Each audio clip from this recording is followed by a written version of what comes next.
Everybody's taking a hot.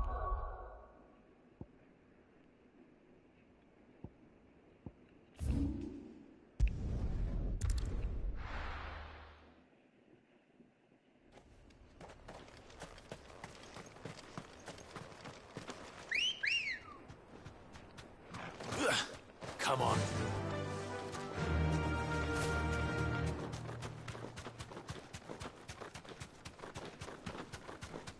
I'll make sure they stay that first.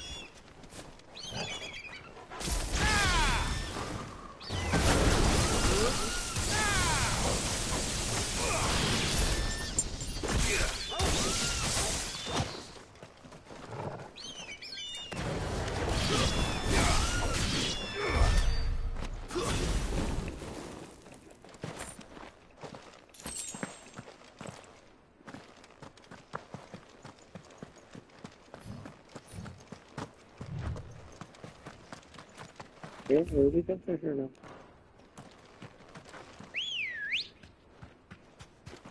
Ready, go? Faster!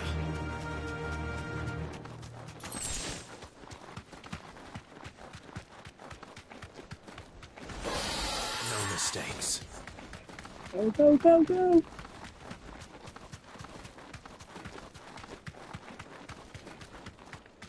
Oh, I can look behind me.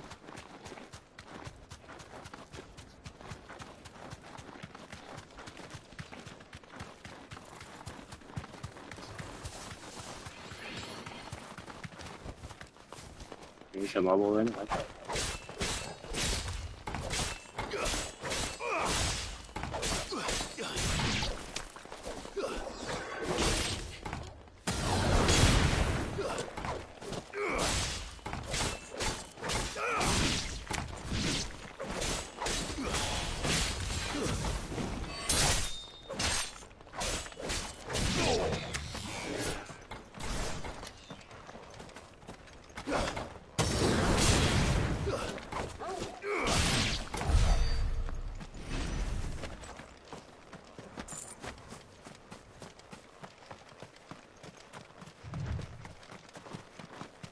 Is there a town back there or something?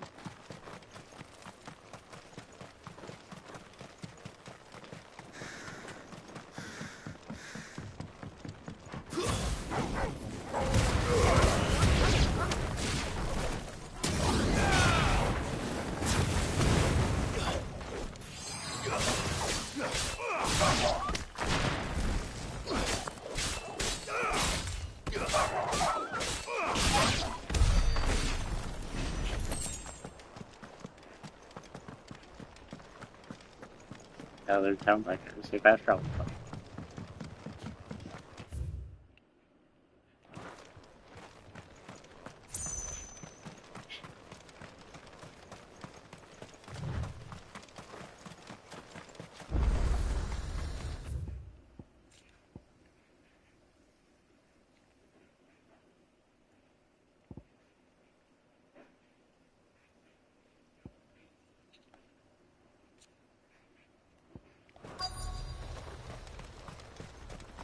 I spell her that ever had.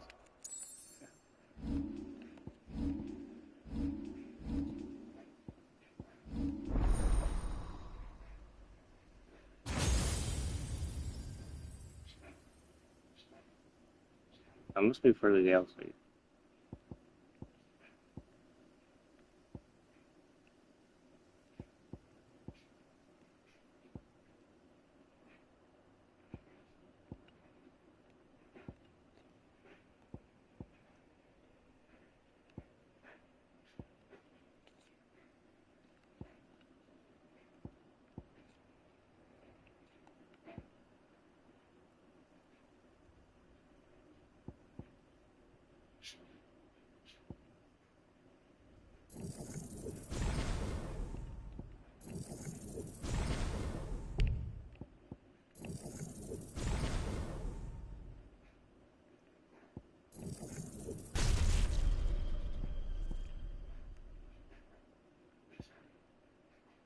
Was it? Oh, glad they get them all anyway.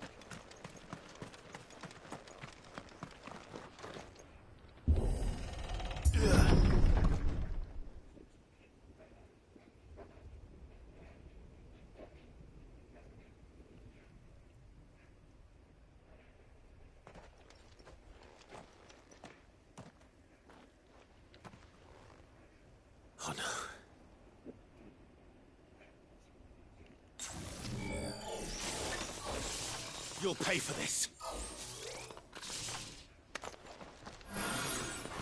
There may still be survivors.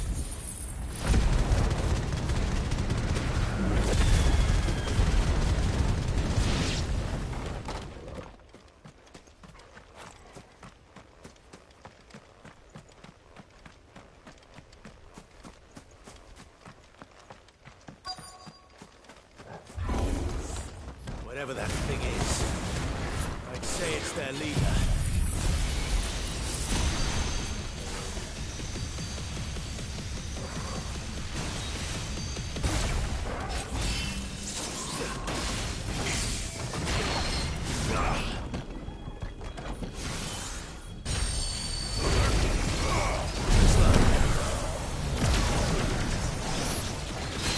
Nice try.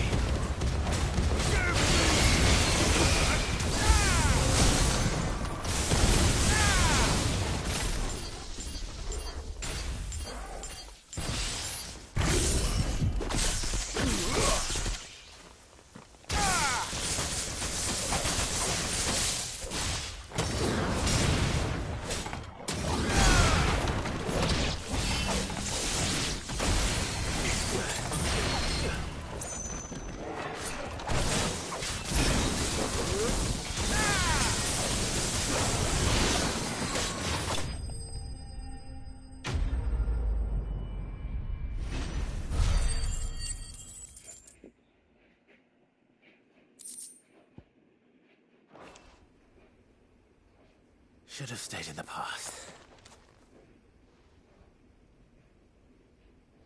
These must be Cyril's colleagues. You have our thanks, stranger.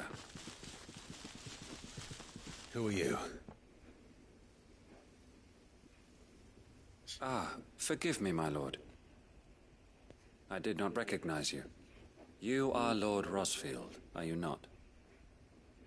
We are archaeologians, tasked with surveying this site. When the echoes appeared, our brothers here occupied their attentions. Thanks to them, and to you, we were, for a mercy, able to see our duty to its conclusion. You call that a mercy? Your brothers might still be alive if you put their safety before your duty. Surely this survey wasn't worth dying for. We are charged with uncovering Ultima's origins. A duty of the highest import, as I'm sure you will agree. And you think your dead brothers would agree with you too? I know they would. They gave their lives for the cause, an honor to which all Undying aspire. Now, to what do we owe the honor of your presence, Lord Marquis? Cyril told me of your work here, and I agreed to collect your findings in his stead. I see. That is most kind. Pray, take them then, with our humble thanks. May the Firebird's flame burn ever in your heart, as it does in ours.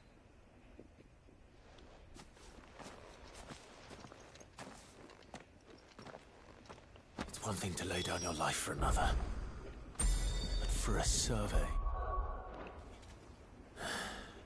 I suppose I'd better get this back to Cyril.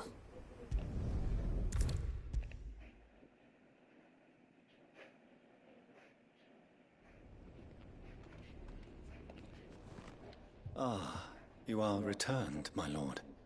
I collected your colleagues' preliminary findings. Here, take them.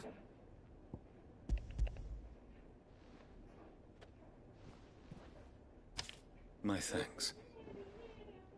I shall study them, and inform you forthwith if I discover aught that might aid you in your fight against Ultima. Cyril, your survey party suffered several losses in Kretov. Losses which could have been avoided, had the others not chosen to complete their work, instead of saving their friends. Were these your orders? No. This was their choice. Every Undying devotes his life to the service of the Phoenix. It is our sole duty, and should we die in discharging it, so be it. Even when death is avoidable. My lord, I fear that this is not a point over which it would be fruitful to argue. The Undying have served the Phoenix for countless generations, and your opinion of our methods, however earnest, is not like to change them. We live to serve the Phoenix. Our very order exists for that purpose, and that purpose alone. Cyril, I know that you and your brethren answer only to Joshua, but allow me to offer you a word of advice. It does not further the cause of the Phoenix to have his loyal followers surrender their lives without good reason. Provide your survey parties with an escort, that they might live to do their duty for years to come. Think not only of how you can serve the Phoenix, but how Joshua would want you to serve him. Please. For all our sakes. I thank you for your advice, my lord. If you will permit me to respond, our faith in his grace, Joshua Rosfield, is absolute. And we of the Undying will do what we believe is right to fulfill our duty unto him. As first shield to the Phoenix, I am sure you understand what it means to do one's duty. I do. Then we are of the same mind. And it is my hope that we may continue to do our duty together.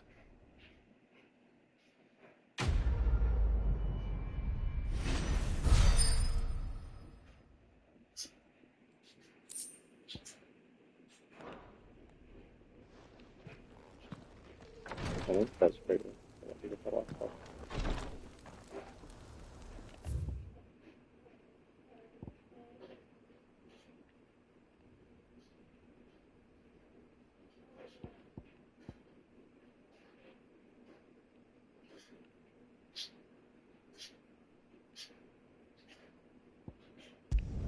Okay, there it is. Okay.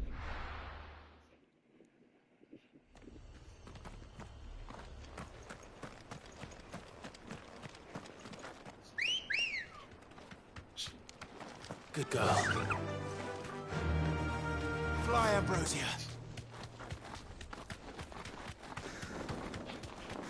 You think I go down his back?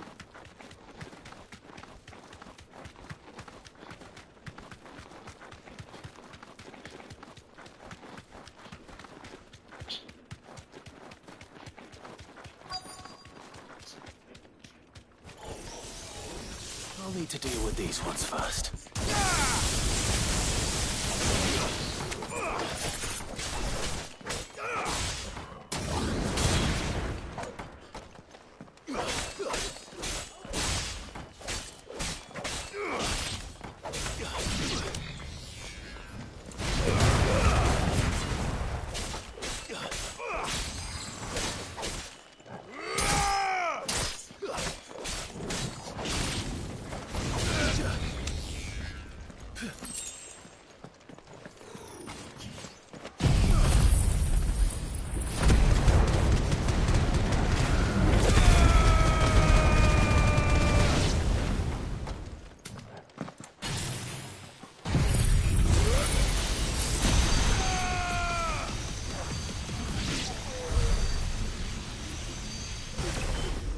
To find this spherical echo.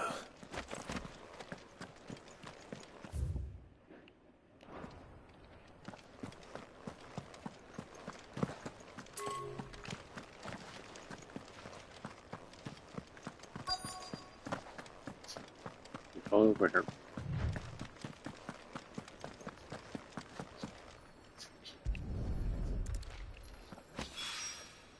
This is it.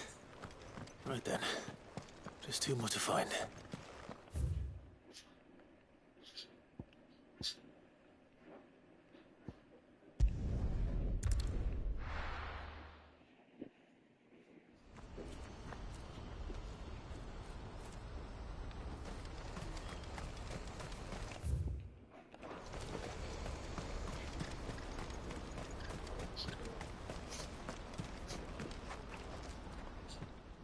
Clive.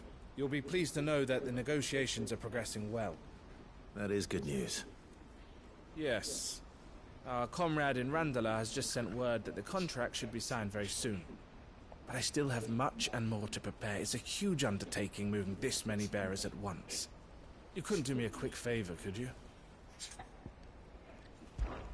What is it this time? More wild beasts? Nothing like that. I just need you to go over to the caravans and ask El how long we have until the bearers arrive.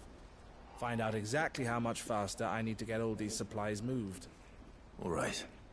I'll go and ask. Thanks, Clive. I owe you one.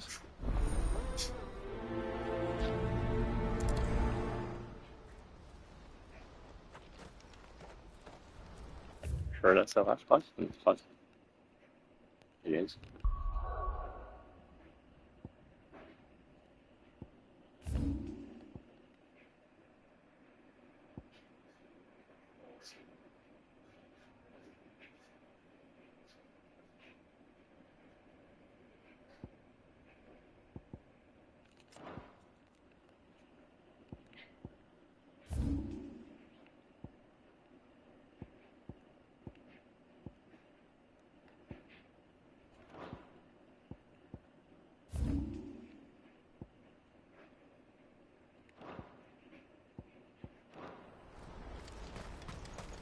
What's happened?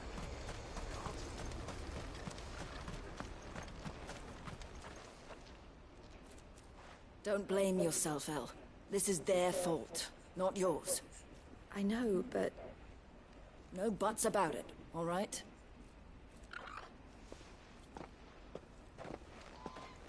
Is something wrong?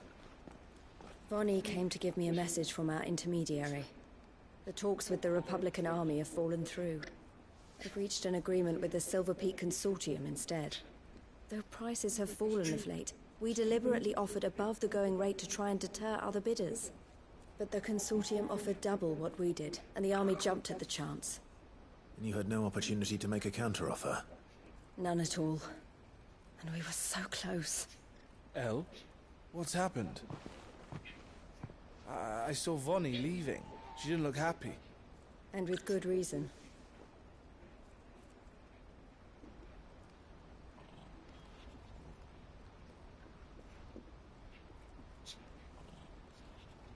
But I thought we were the only ones the Fist were speaking to about the bearers. How did the Consortium even find out about this? It's not so surprising. They have ears all over the Republic. This isn't over. The Consortium will have to sell these bearers eventually, and at the price they paid, buyers will be few and far between. I'm going to Randalar myself. Alone? You sure that's wise? Are you offering to be my bodyguard? How kind. Meet me at the checkpoint near the capital gates. I'll send an owl ahead and request a meeting. You go to Cashlock, Theo, and get everything ready. We've waited far too long as it is. Even if I fail to free these bearers, there will be others. Someone needs to prepare the place and keep any prowling beasts at bay. Oh, and that's me, is it? Well, it looks like I'm following orders till she gets back from meeting the Silver Peak Consortium, who've been doing their best to undermine our scheme. She'll never join them after this, surely. No, she said it herself. She still has plans for Cashlock, even if this one falls through. She means to stay with us, then. I can't say I'm not happy to hear it, but... is this what she really wants? You have to trust her. You're right. It's what she wants now. And if El's off fighting for the cause, I should do my part too. So I bid you farewell and safe travels, my friend. I'll gather my men and leave for Cashlock. We'll make sure the place is well stocked and defended. You go to Randalar and see if you can stop my sister biting the Consortium's heads off. If she won't consider her prospects, someone has to. I'll do my best.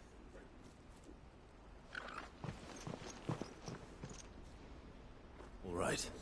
To Randalar, then. And better not keep Eloise waiting.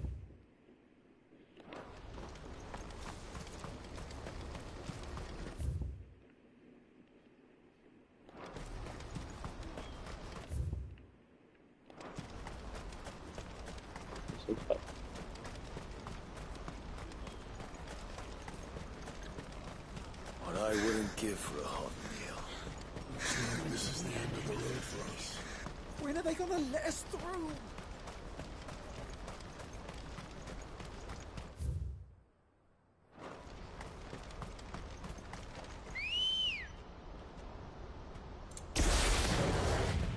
Good girl.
I hope I didn't keep you waiting.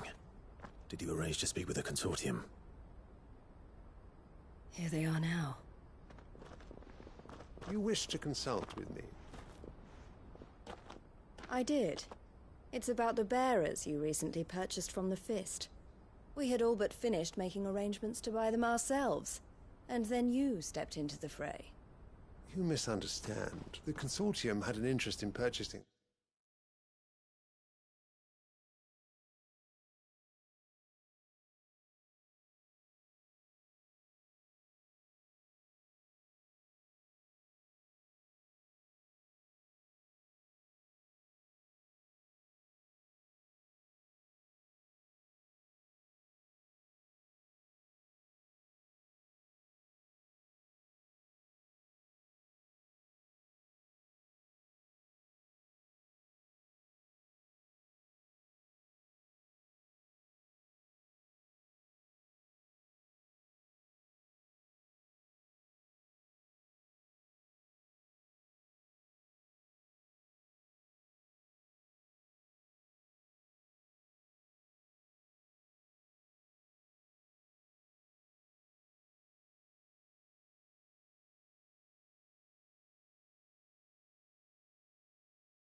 from the very first. It was only our regard for you that kept us from bidding. But your hesitancy in accepting our offer to you suggested that the regard was not mutual. And so we resumed our business. I did not hesitate.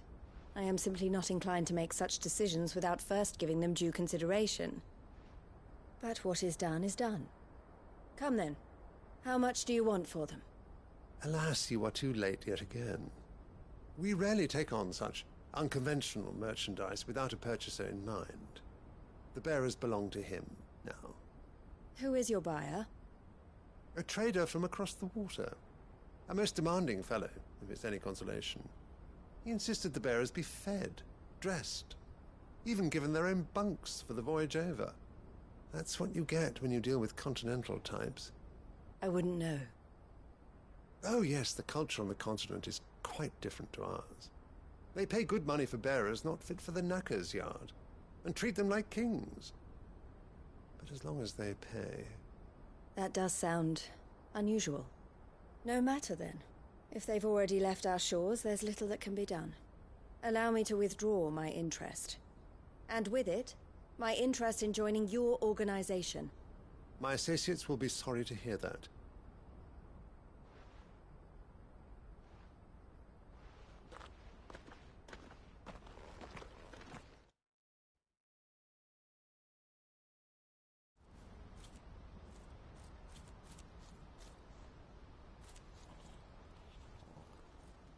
I'm sorry you weren't able to save them. As am I. But I only have myself to blame. He was right, you see. The Silver Peak Consortium did intend to buy those bearers before I did. Their representative hinted at a possible purchase when he came to recruit me. I feigned interest in joining them in the hope he might be encouraged to tell me more. And he did just that.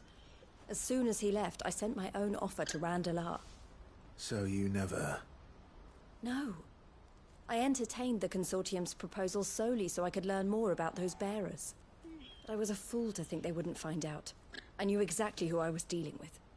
You tried. I did. And if what he said was true, the bearers are to be well treated. Which is something, at least. They deserved more. I wanted so badly to see them freed. Eloise! Eloise! Word from Cashlock. The village is under attack. A pack of beasts have come down from the mountains, and there's a dragon at its head. Theo and the others are trying to hold them off as best they can, but the odds are against them. They need help, and fast. Theo! I'll go on ahead. Thank you, Clive. I'll gather some men and join you there. Just... make sure he's safe.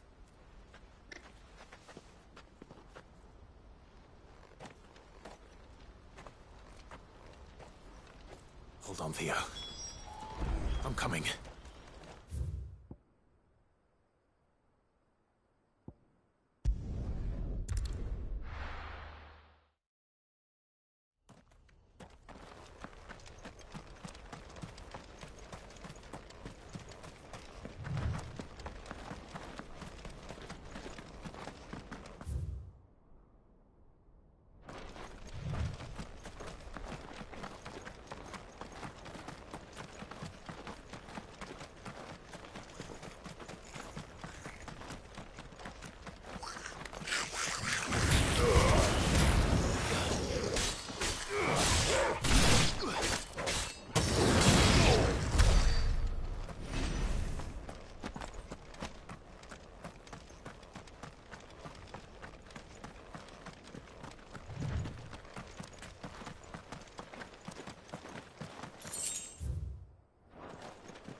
I needed that.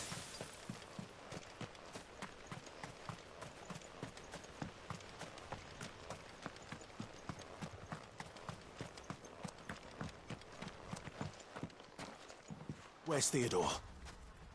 upriver! He led the dragon that way to keep it from the village, but the whole area's flooded with ether. We just have to pray he makes it out in one piece. I can do better than that. Torgal, with me.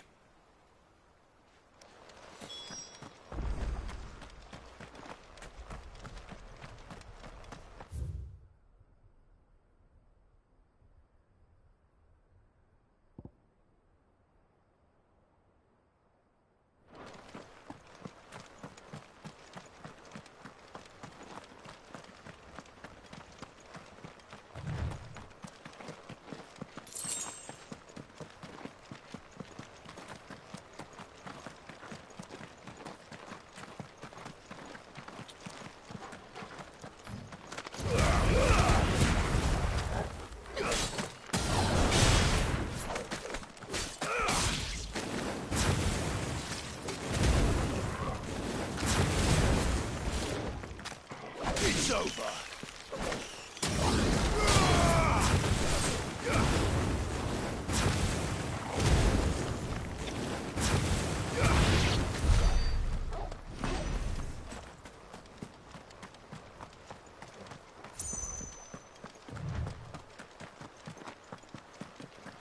Where are you, Theo?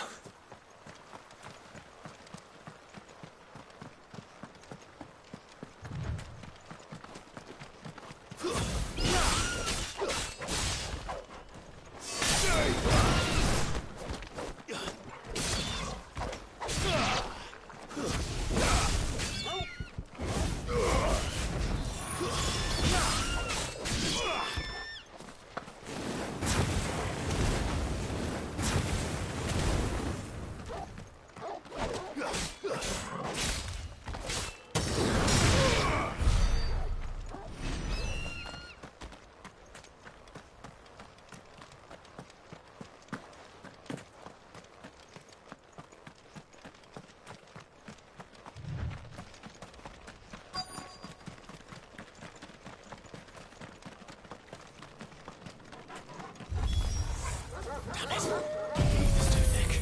These creatures have already turned.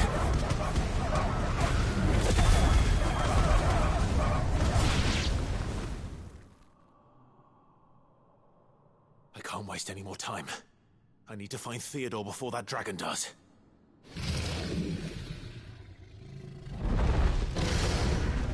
Looks like it's found me.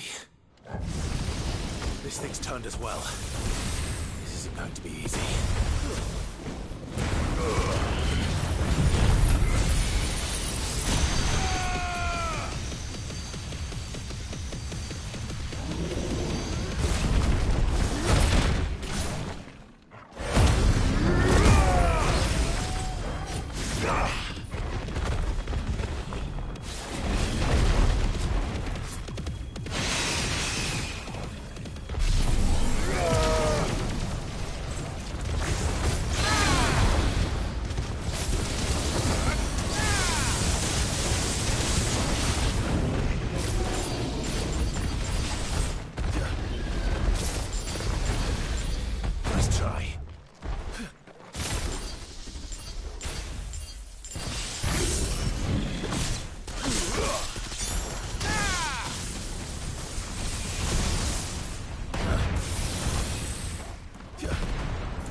Clive? Theodore, you had me worried for...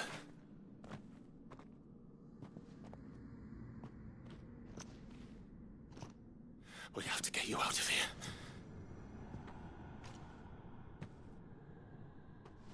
I think it might be a little too late for that. Bearer or no, there's only so much ether a man can take, and that Drake just wouldn't let me leave. You have my thanks, Cid, for finishing what I could not. For keeping Elle's dream. Theodore!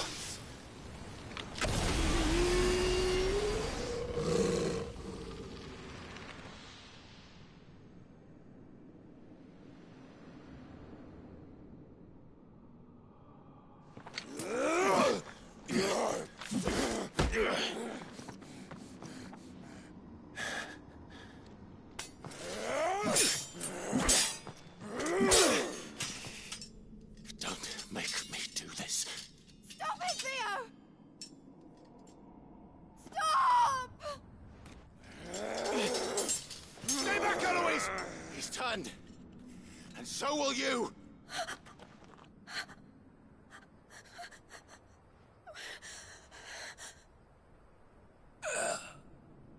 Elle. Theodore.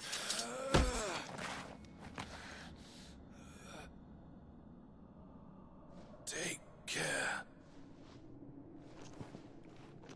of my sister. Theodore. Wait. Goodbye, Elle.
Thank you, Clive.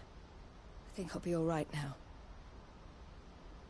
That was true bravery he showed. Leading the dragon away from the village like that. His first instinct was always to protect people. To put others' well-being before his own. And now he's gone. Because I sent him to that place, against his will. It wasn't against his will. He was ready to do whatever it took to show you he could stand on his own. So that you would finally be free to live your own life. To live my own life? He never could come to terms with the choice I made. What exactly happened? You once told me Theo was the first bearer you ever helped.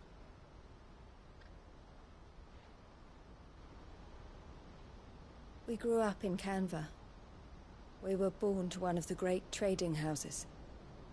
And I was chosen to inherit the family business. I had my father's head for figures, you see. Theo did not. While I studied the art of commerce, he played at soldiers instead. A late bloomer. In more ways than one. For unlike most bearers, it wasn't until his 15th summer that his powers awakened. My parents tried to drive him out of the house and into the care of the constables. But before they could, I took him into mine. Theo told me something else. He clearly admired your devotion to the cause of freeing others like him from slavery. But he said you deserved a better life than this. He wanted to free you from what he called your bonds, just as you freed him from his. I would be lying if I said I had not wondered from time to time how much easier my life might have been if I had allowed Theo to be taken and devoted myself to the family business instead.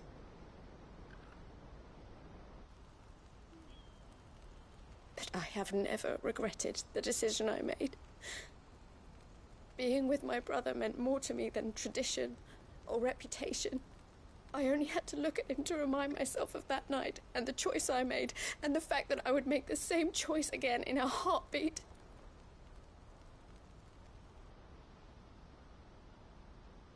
He was never a burden.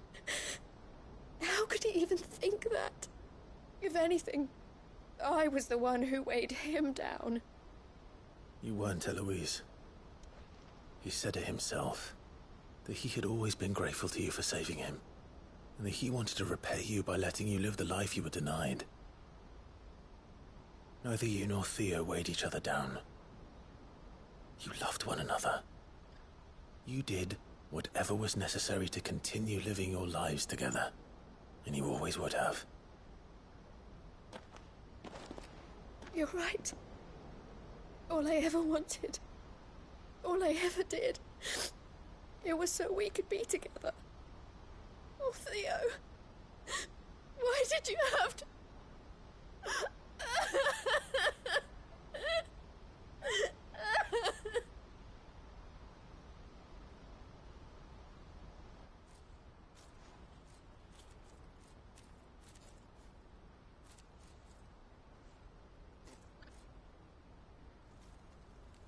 I know Theo wanted me to move on, but I'm staying here at the Crimson Caravans to continue our work. We can make a difference here. We can help people, save them. I need nothing more from life than that. So I'll carry on doing what we do, ensuring that goods, people, bearers get where they need to be, bringing smiles to people's faces just like we always have, and to Theo's. Wherever he is. This is the life I have chosen. The life I will always choose. I've made a choice of my own. To continue helping you however I can. Whenever you need it. Thank you, Clive. Let's go on together then. For Theodore.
Doris should be somewhere nearby.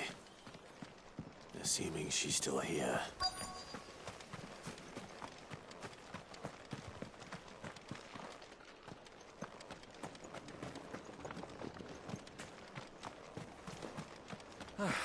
Nearly because the heavens have gone to rack and ruin, it don't mean we have to. What are you after?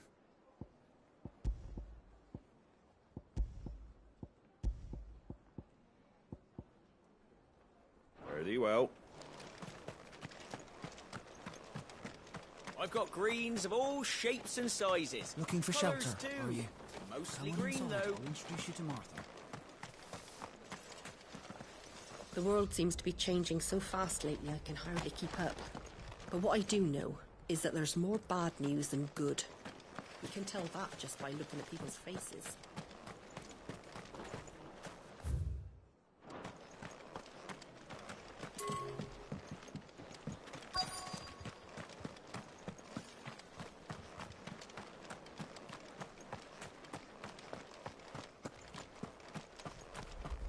doesn't still hurt, does it? It's been a pleasure, Doris. Just like old times. I'll give your offer some thought, my lady. How goes the investigation? Cid, what brings you to Martha's Rest? You. I heard you were out here on your own, tracking our slaver. I trust you're being careful. Of course. And it had to be me.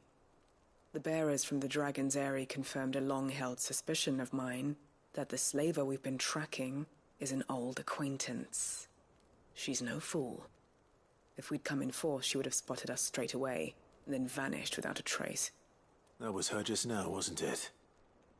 So, was it a fruitful reunion? I'd say so. She tried to recruit me. Seems her time in Rosaria is coming to an end. She's abducted bearers from across the region and is looking to smuggle them back into Sambrec. After her brush with those beastmen on the road to Northreach, she hired herself an Imperial escort, which she wants me to join. She's dangerous, Cid, but I think I can stop her. Then I'm going with you. I'll take care of the escort. You can see the bearers to safety. Where are they? The Baum Archers, soon to break camp. You go on ahead. I'll follow once I've sent word back to the hideaway.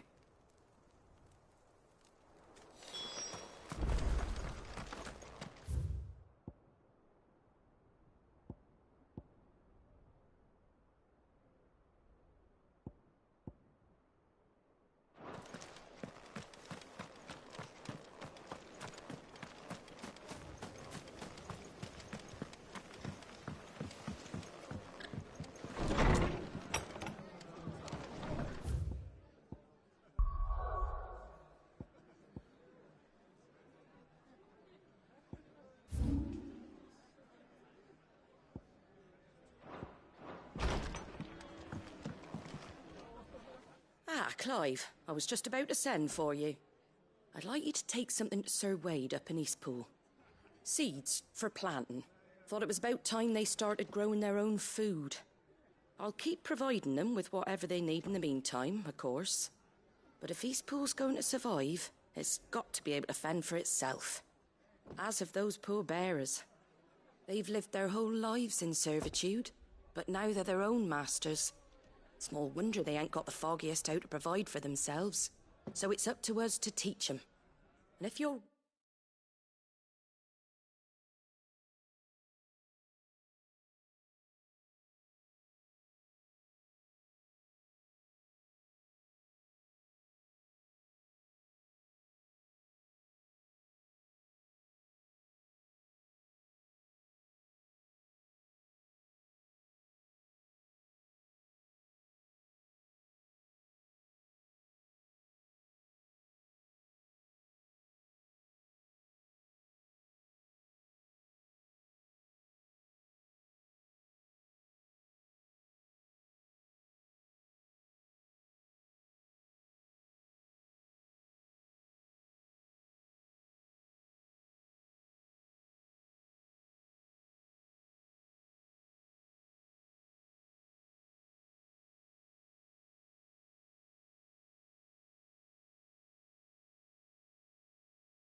Wondering why you? Well, the Wagoneers taking supplies up that way have been coming back with more and more reports of Akashic around the village of late. Sir Wade's putting a brave face on it, but I think even he's starting to worry. And if he's likely to share those concerns with anyone, it's you. All right. Thanks. Wouldn't ask if I didn't have to. There. That should be enough to keep him in Gazal Greens for a few years at least. Gazal Greens. Not the most mouth-watering crop, I'll admit. But they're hardy, they grow fast, and they fill a hole. Better that than something that'll wither away at first frost. And chocobos love 'em too, which is no small thing. When I say all of us need to pull together to get Eastpool back on its feet, I mean all of us. They ain't exactly succulent, but cook 'em right and they're just about bearable. I'll take your word for it. Anyway, Sir Wade'll know what to do with them. And if he don't, well, I'll go up there and show him myself. I'm sure you will.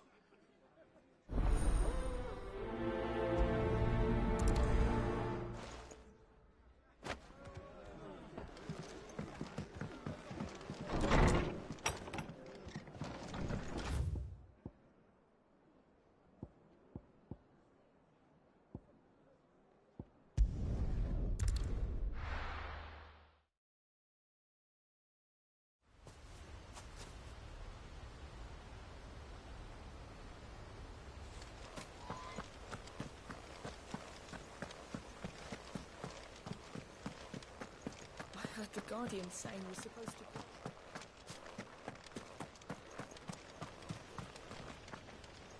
Ah, Lord Rosfield. What brings you to Eastpool? A delivery from Martha.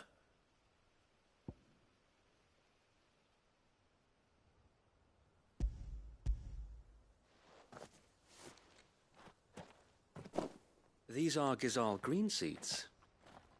Martha's keen to cut the apron strings, then, is she? I jest, of course. You see, I had thought we might be able to revive the old wheat fields, but they'd long since gone to seed, only without the seeds. Martha was hoping he might be able to show the bearers how to plant and tend these, so that they'll be able to fend for themselves. That's not a bad idea. These bearers had only recently escaped their bonds before we brought them here. They know little of freedom, of providing for themselves and their loved ones. Unless we teach them how to live like free men, I fear that all we have achieved in bringing them here is to exchange one master for another. Not that myself and the Guardians have been the best example to them so far, subsisting almost entirely on Martha's charity as we do. It's about time we all started to provide for ourselves, bearers and Guardians alike. Unfortunately, we've been a little too busy of late to focus on much besides bolstering our defenses. There have been alarming reports of... The Horde is closing in. They're coming, Sir Wade, all of them. Damn it all, I thought we'd have more time. Gather the men in the square. Send to the rest for reinforcements. Yes, Sir Wade. The Horde. Akashic, a veritable legion of them. They've been seen prowling around the northern reaches for a while now. We don't have the numbers to hold back a swarm that size. I had hoped to build a perimeter wall so that myself and the Guardians might be able to defend the village, but... Now you're out of time. Precisely. If reinforcements from the rest arrive before they do, we may just scrape through, but I fear that's rather an enormous if. What if you could call on reinforcements from Eastpool? You mean the bearers? We brought them here so they might live, not die fighting for their lives. So wait. You said you lack men to defend the village. Are the bearers not men? Do they not wish to see Eastpool saved? Though they may not be trained soldiers like your Guardians.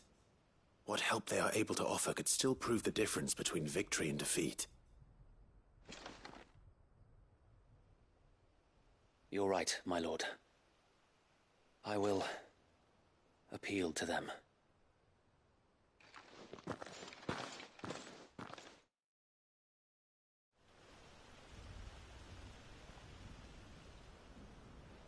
My friends, I humbly beg your aid. We Guardians are few and our enemies many. But I swear we can defeat them with you at our side. You would send us to the slaughter, to serve as bait for those fiends so that you and your men might be spared. And to think we trusted you. Say what you will, a home is not worth dying for. But it is worth fighting for. Sir Wade fights to give you lot a chance. Just like I do. Just like Sid does. We all wanted to give you a home where you could be free. And you got one, didn't you? This place, Eastpool. This is your village. Your home. And if you don't fight to protect what's yours, you'll lose it. You know I'm right. This world wants to take everything from you. Everything. Your homes, your freedom, your very lives. So then, are you going to stand by and let that happen to you? Are you going to accept fate like good little Bran did and die, having never stood up for yourselves? Or will you fight like free men and women?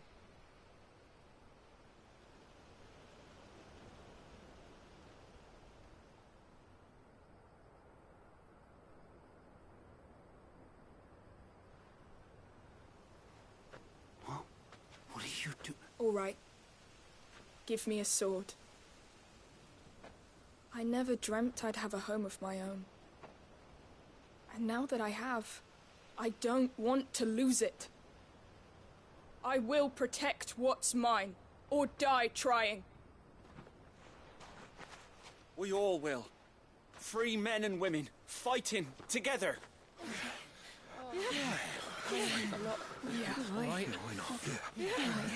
For Eastpool! For Eastpool!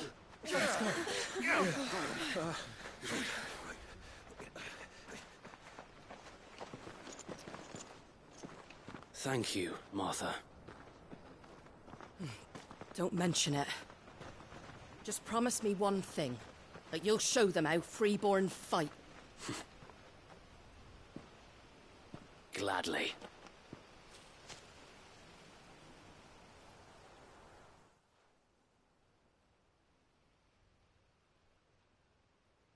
Well, if it was numbers you were lacking, you certainly won't be now. Thanks to you. Me? Oh, I just love the sound of my own voice. Lord Rosfield, my lady, we're ready. So what's the plan of action? We'll divide our forces into several small detachments, each made up of guardians, bearers, and guards from the rest. These will position themselves at strategic points around the village. Upon engaging with the Akashek, each detachment will keep the creatures occupied as best they can, steadily retreating all the while. You're going to lure them into the village? I am. We will have neither the time nor the resources to treat the wounded, so injuries must be avoided at all costs. Instead, we will focus purely on defense at first. By coordinating our withdrawal through the use of messengers drawn from among the bearers, we will aim to have the swarm converge at a point of our choosing. With luck, that point will be the village square, the perfect place for our most able warriors to surround them and fall upon them, and for you and I to finish them off. A sound plan, but one that'll require a leader with a cool head and strong nerves to coordinate the retreat. I'd say you have both in abundance, Sir Wade, but you'll be needed. Please, leave the last of the fighting to me. Ha! And let you have all the glory. Sir Wade! They're here! Then you know what you must do. We work together, everyone playing their part, each shielding the other that no man might fall. that Eastpool might live on. For Rosaria. For Rosaria! We've no time to argue, my lord. I'll do as you ask. And I will do as you ask. Suppose we'd better do our bit too, then, eh? Right you are, Martha.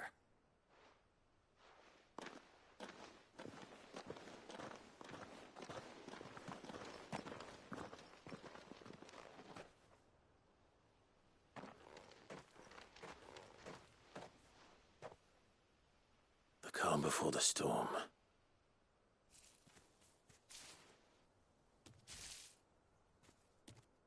And here it comes. Not let this village fall.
Looks like that's the last of them. Lord Rossfield! Change of plan! What is it? Owl from the rest. An Akashic Curl's been sighted on Rhiannon's ride and is headed in their direction. Well, the better half of her guard is here. So wait, how many Akashic remain in Eastpool? Hard to say. My men are still facing some resistance, but I think the worst is behind us. I could order a detachment or two to fall back and... No. Let them finish the job. You stay here too, Sir Wade. Your men need you. I'll go after the Curl. Join me only when Eastpool is won. If you're sure, my lord. May the Founder protect you.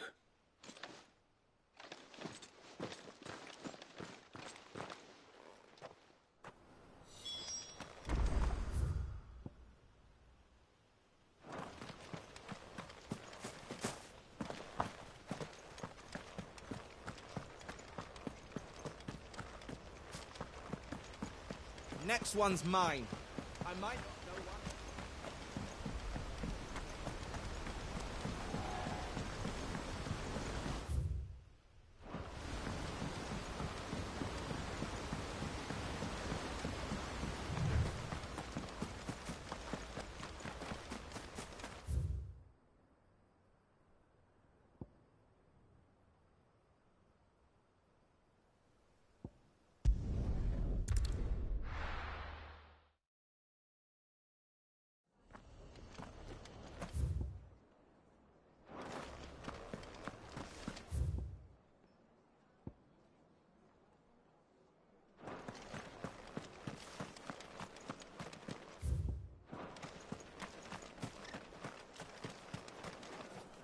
How do?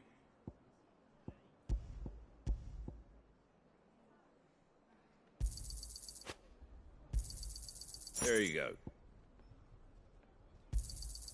Much obliged. Thanks very much.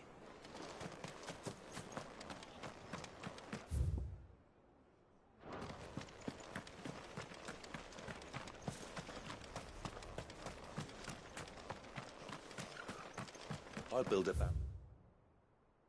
barricade so sturdy, even a bandit.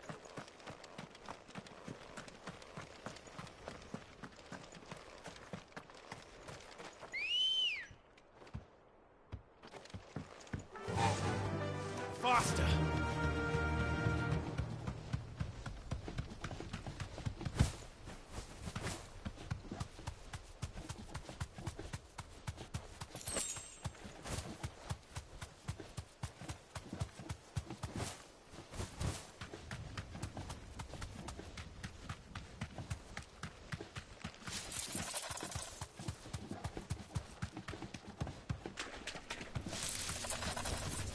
Thanks, Gal.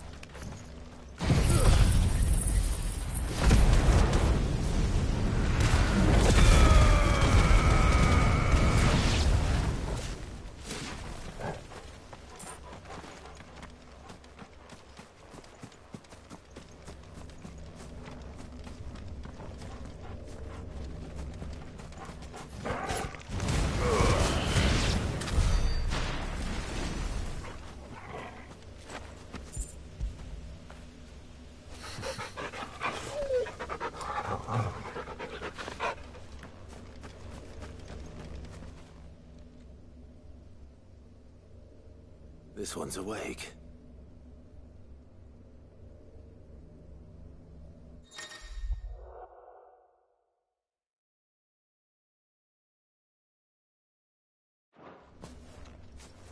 Let's see what's inside.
There it is.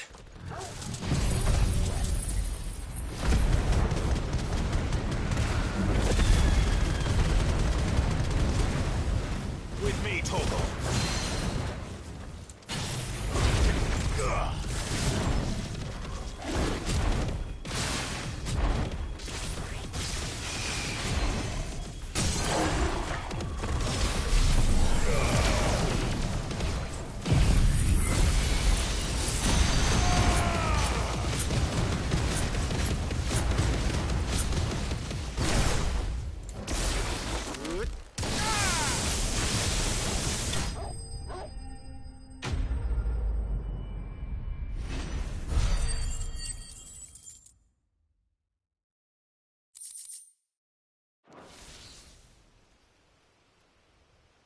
All right. Back to Eastpool.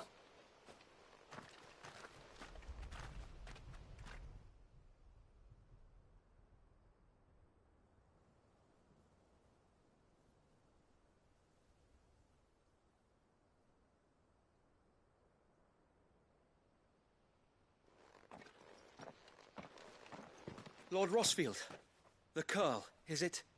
It's dead. Thank the Founder for that. And for you, my lord. We were able to eradicate the rest of the Horde. I have guardians posted around the village to keep watch for further attacks, but all seems quiet for now. I hesitate to say it, but I think it might be over. I think it might.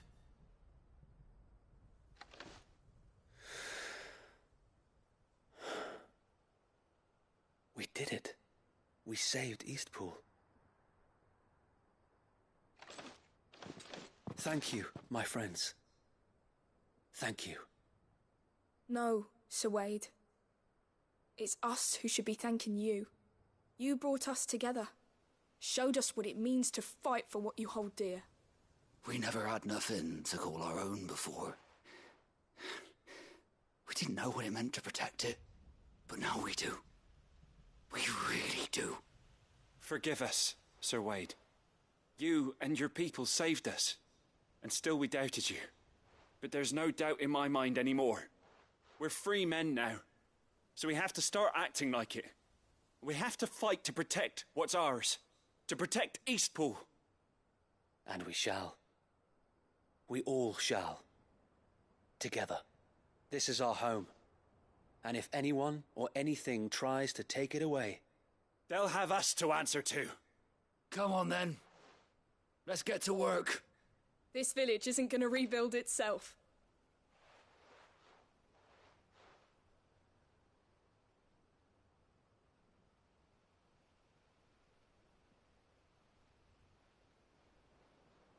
They're not slaves anymore. No. They're Rosarians. Your father took pity on the bearer's plight, and I believe if he was still with us today, this is what he would have wanted. I believe you might be right. I shall remain here, my lord, and do what I can to help rebuild the village. After all, this is my home now too. And I could hardly call myself an Eastpoolian if I didn't pull my weight. I think you'll find it's Eastpudlian, Sir Wade. But you should be proud all the same. I'll have to pull my weight too. Can't have the rest getting outclassed. Speaking of which, I ought to be getting back. Can we continue to count on your support, Martha? Of course, and I'll be counting on yours too. Us Rosarians have got to stick together, haven't we? Indeed we have. And Clive, come by the Golden Stables when you get the chance. I ain't paid you for delivering them seeds yet. All right. I will.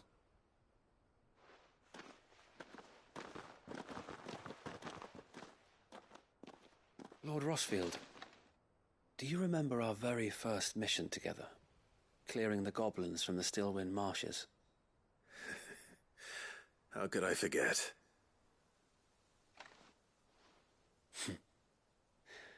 There's one sight that I shall never forget. You, facing off against that giant Morble. Not a trace of fear on your face. Since that day, there have been more than a few times when I felt like giving up. When the odds seemed so stacked in the enemy's favor, I thought I may as well just lay down my sword and surrender. But every time I would think back to the look in your eyes that day and remember what it means to be a shield. Know that whatever trials Eastpool may face, I shall never lose courage. Thanks to you. So Wade, you have always been a true shield. I know that Eastpool, and indeed all of Rosaria, will be safe in your hands. Thank you, my lord. I know the rest of the world will be safe in yours. I'll do my best.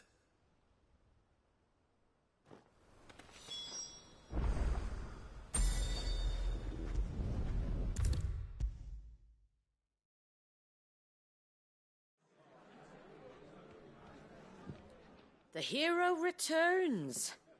It's lucky you came by when you did, eh? Not only did my seeds get delivered, but you went and saved Eastpool and all. I just did what I could.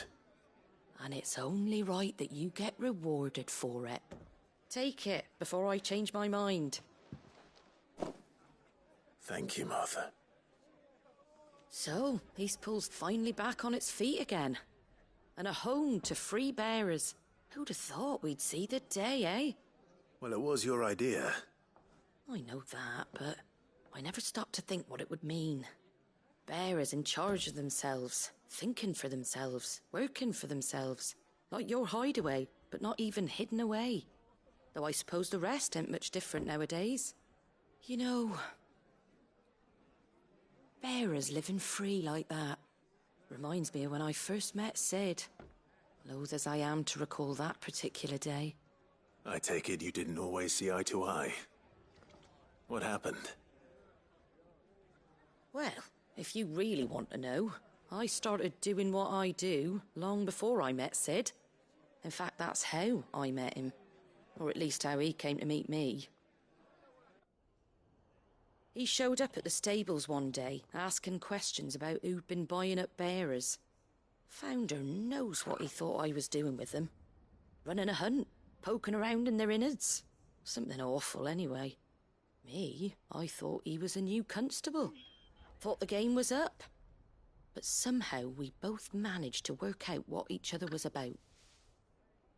And before I knew it, the cheeky arse was rattling on at me about how I was doing it all wrong. After all my hard work. Told me I was giving them relief, but not freedom. That my bearers were still dying as slaves. Got right under my skin, it did. Told him if he didn't like it, he could bugger off and report me to the garrison. And do you know what he did? He smiled. And then he laughed. And then I did the same. We made a pact that day, that whenever one of us was in need, the other would always be there for him. And you were? Well, we both wanted the same thing. To make life better for bearers. Just like your dad. Do you know I was born right around the time Elwyn became Archduke? Growing up, I saw how he tried to change things. He certainly didn't lack for ambition, that one. Indeed.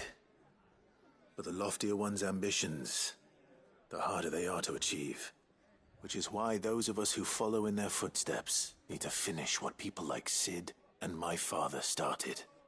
Suppose you're right, aye. And if we don't manage it, there's always them who come after us.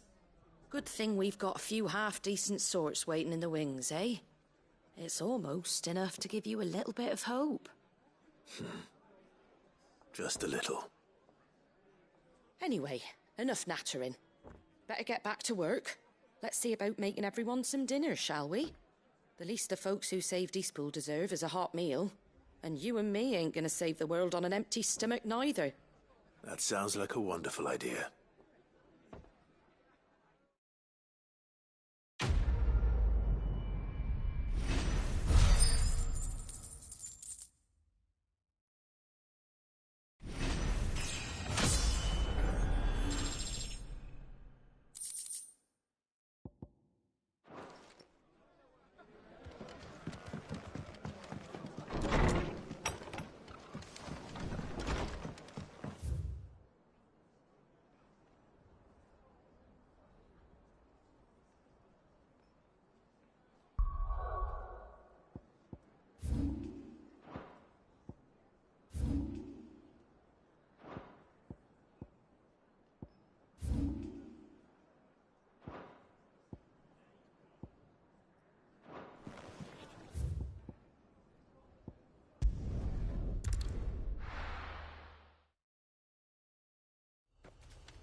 Good girl.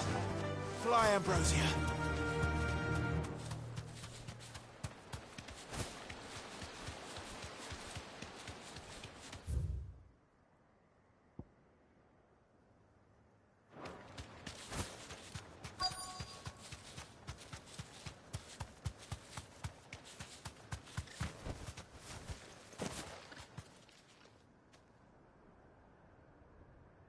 Good.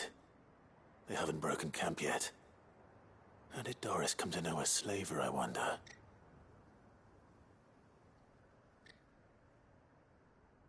We've waited long enough. She's not coming. Ready the bearers. We're leaving. Back to civilization, is it, Mom? With all haste, lest any of you lackwits start talking like these feckless bumpkins. I presume your men are ready. We've suffered too many delays as it is. Any more, and I'll be docking your pay. Yes, Mom. Oh, but before you go, it appears we have company. Kill him. You're welcome to try.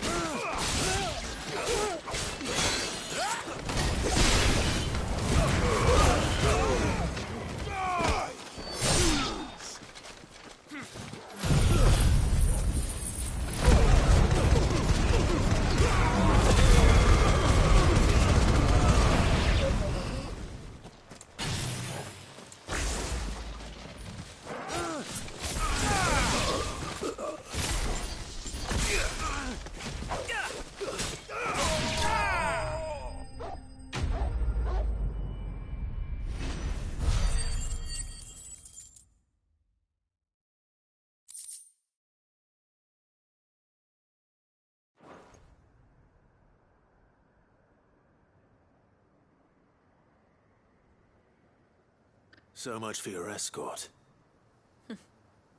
You'll forgive me for not avenging my men. I'm not the swordswoman I used to be. I surrender. Do with me as you wish, Cid the Outlaw. Cid! Ah, Doris. I take it you're not here to rescue me from our brooding renegade? You know, I always wondered where you'd vanished to. But casting your lot with this criminal of all people... Better fighting for a cause than killing for coin. I'm sorry, Cid. I should have told you sooner. This woman, my former master, once trained bearer children to be weapons in service of the highest bidder. She raised me like a daughter. And I did terrible things to earn her favor. It wasn't all terrible, surely.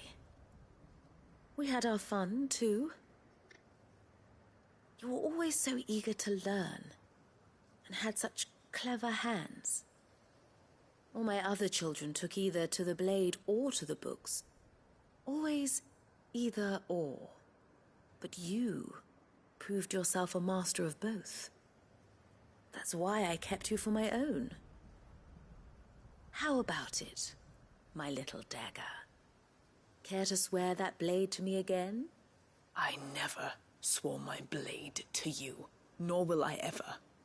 I fight for a higher cause, to liberate the bearers of this world. Farewell, Master. Thank you for making me the weapon I am. You always were a righteous child. Perhaps that's the reason I loved you so.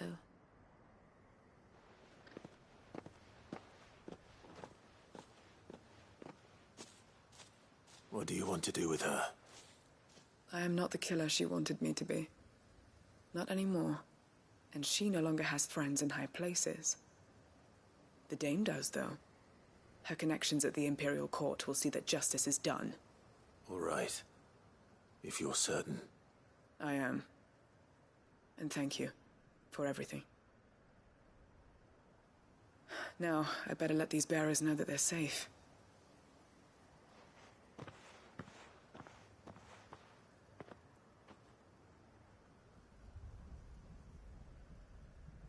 And I should head back to the hideaway and put Cole's mind at ease.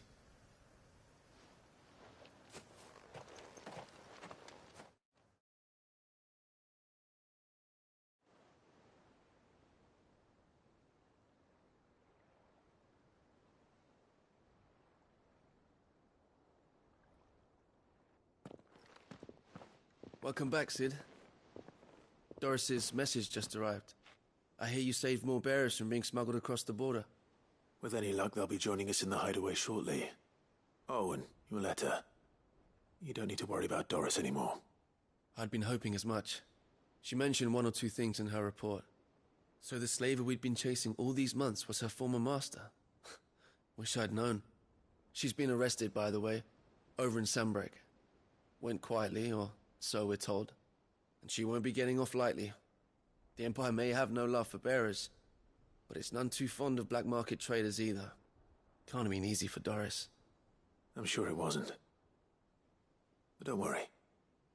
She'll be all right. I hope so. Suppose you should know, eh? You had quite the past yourself before you came here, or so I understand. Anyway, thanks again, Cid. The Cursebreakers would be lost without Doris. And you, of course. Keep up the good work, Cole.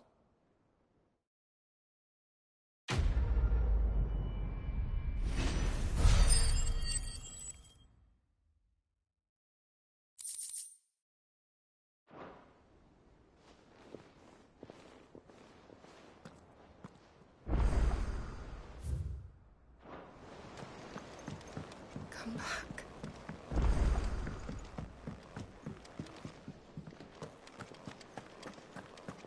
This stew's awfully thin these days. Oh, what do you expect? Farmers in their fields and traders their wages.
Let's go.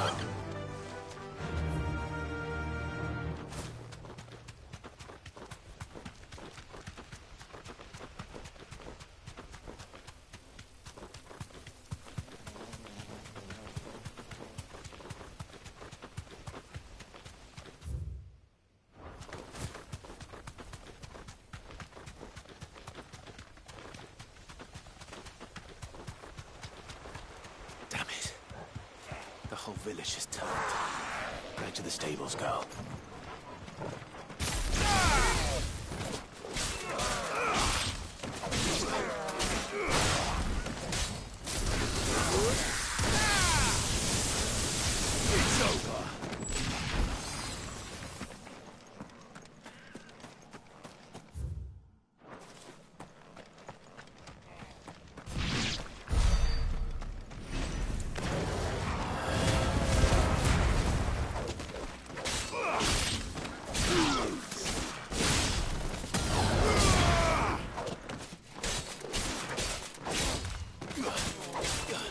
It's over.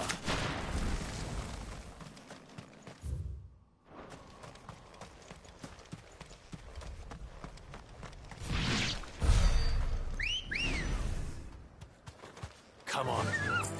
Faster!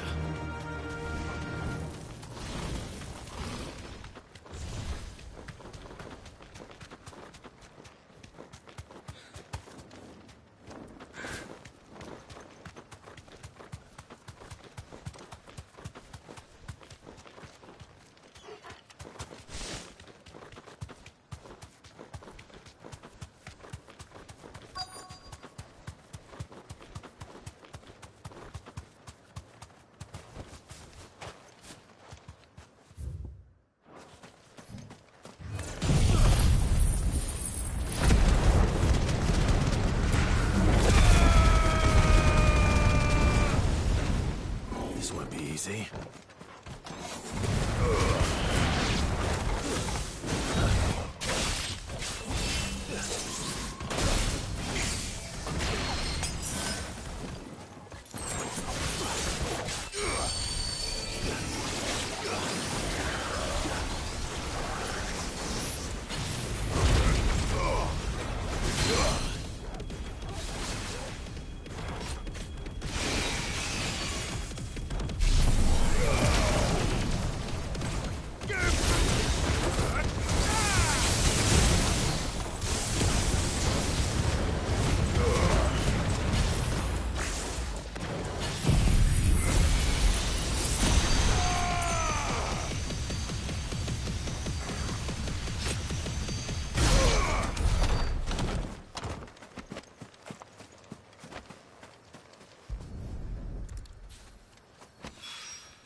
down.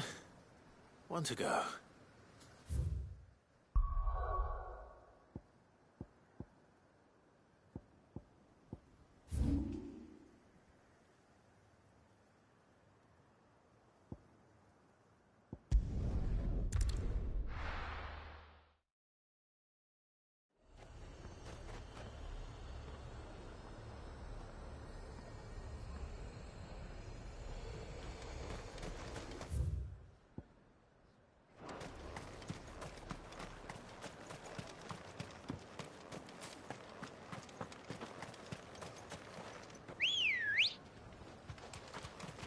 Come on.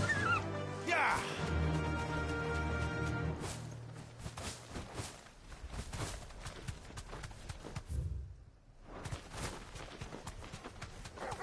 All right.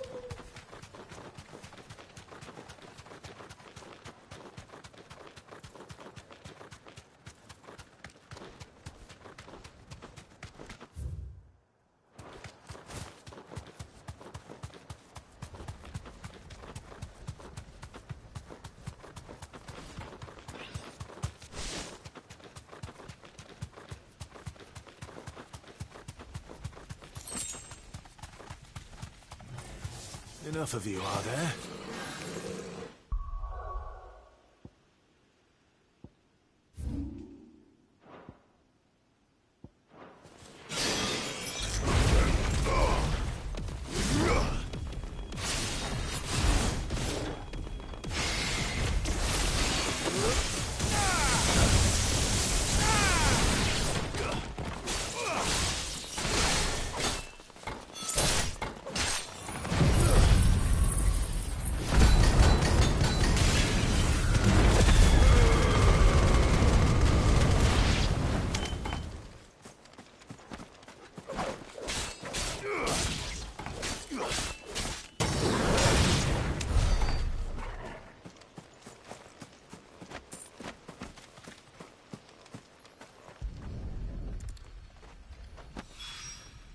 That's all of them.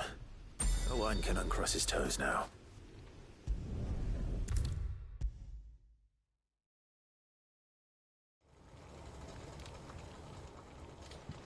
Ah, Sid. Wasn't expecting you back so soon. So, is it good news or bad?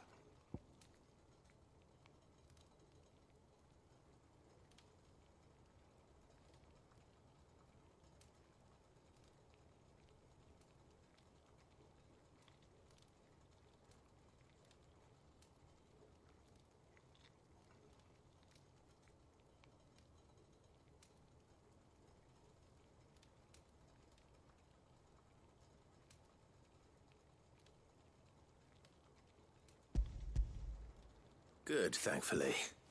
Here. Ah, that's brilliant! Thanks a blimmin' million! I'll fit 'em to the smelter right away!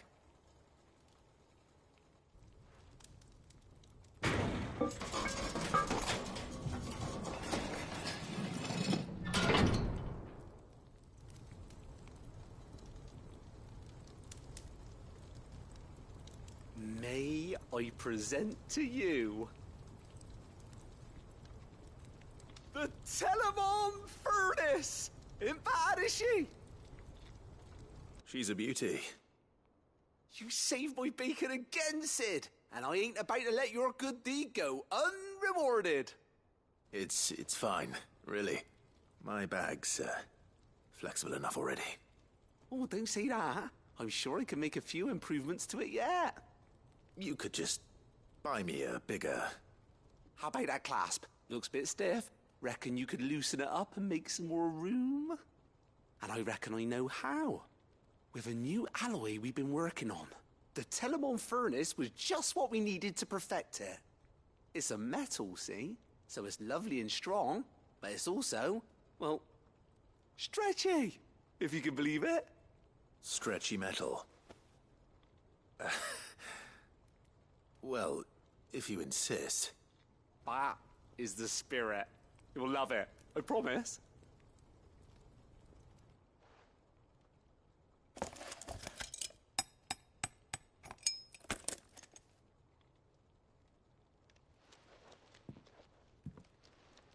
So, what do you reckon? It's actually quite ingenious. Thank you, Owain. Shh, don't mention it. You earned it. And I wanted to get some practice in using that metal anyway. Reckon we'll have all kinds of uses for it around the hideaway. Can't think of any right now, but that's our job, innit? Dreaming up new ways to make life easier around here. And maybe even out there, too. One day, the whole world's gonna know about the inventions you've helped us put together. That bag of yours will be the first of many. You mark my words. They'll hardly believe their eyes, I'm sure.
Don't tell me we've run out of pep here. Aye, it's a dangerous world out there.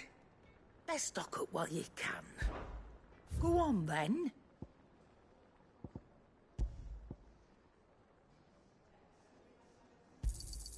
You're rubbing me blind, you know. You'll not find a better price than that. It'd better all be here. You'll not find a better price than that. Come again. Or don't. I'm not bothered either way. The stew's awfully thin these days. Trouble with your gear, or something falling, dear?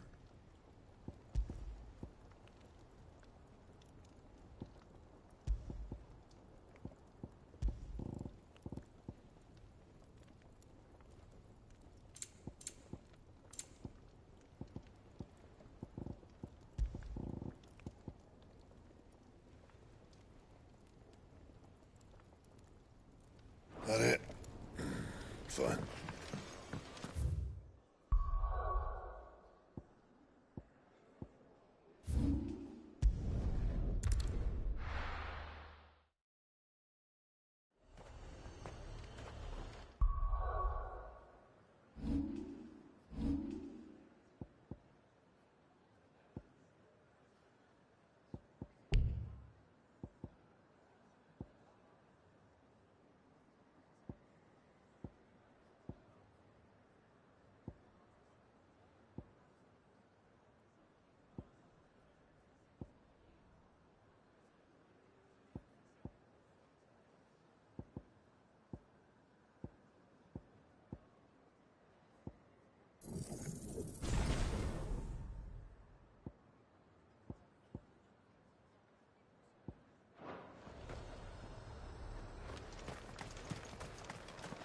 I got peppers to numb you. I'm gonna put fire in you, man. But there were ghosts at the gates not days ago.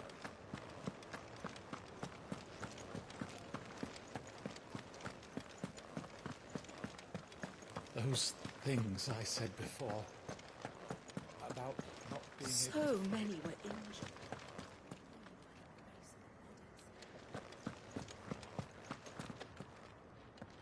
Oh, Clive. What am I to do? My wards and I may soon be without a home. What's happened? The High Cardinal has descended from his lofty throne and taken up residence here in Northreach. The High Cardinal? Leader of the Council of Elders, second only to his Radiance at the head of the Imperial government. Not that any of those things still exist. Now he goes by his noble title, the Duke of Oriflamme. And what does he want with Northreach? He wants to transform it into a military stronghold, a foundation upon which to build a new Sanbreque. He's already secured the support of the various army remnants, with promises that they shall be afforded the respect they deserve in his empire. One built on the confiscated property of the people. He would rob the populace to pay for it. Believe me, I have used every means of persuasion to discourage him from this folly. But for whatever reason, he will not listen to me. What does Captain Philippe make of this? When the town was under attack, it was him the soldiers rallied around. Couldn't he use that influence again? How? By speaking out against one of the most powerful men in Sanbreque. A man whose stated aim is to revive the empire Philippe's comrades swore to serve, and to improve the soldiers' lot within it. The captain can offer them a regular supply of gruel, and an occasional trip to the Vale to help them forget the terrors they face each day. The Duke offers them a vision of strength and safety. No. Any attempt to incite mutiny would cost Philippe the support of his men, if it did not cost him his life. But given the mood around town, mutiny may yet be unavoidable. The people have little appetite for further deprivation, least of all when it serves only to elevate others. And who could blame them? Clive, would you appeal to the Duke on my behalf? For your services to Northreach, you have the respect of the soldiers, and they will take you to His Eminence if you ask them. And unlike Philippe, no bonds of loyalty prevent you from speaking your mind to the man. Well, will you try? You could hardly fare any worse than I did. I'll see what I can do. Thank you, Clive. Tell me then, where will I find this Duke of Oriflamme? In the garrison? Overseeing the troops, yes. All right. Wish me luck.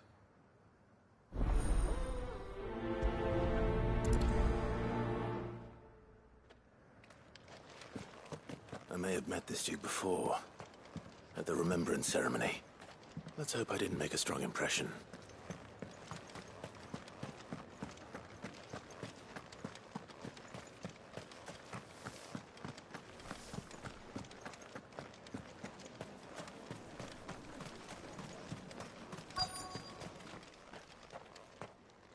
Halt! Oh, sorry about that. You're the dame's man, aren't you? You got some business with the captain? No, actually. With the Duke. I was hoping I might be able to speak with him. We're under orders not to let any civilians pass. But you should be all right.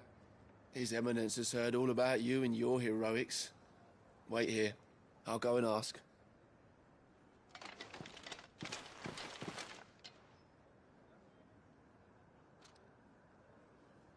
So, you are the sellsword who lent his aid to the garrison. The Empire owes you a debt, and I shall see it repaid. But tell me, is it wealth that you seek, or favor? Neither, Your Eminence. I thought only to inquire about your plan to turn Northreach into a stronghold. Ah, I see. You are worried the expanded garrison will render your services redundant.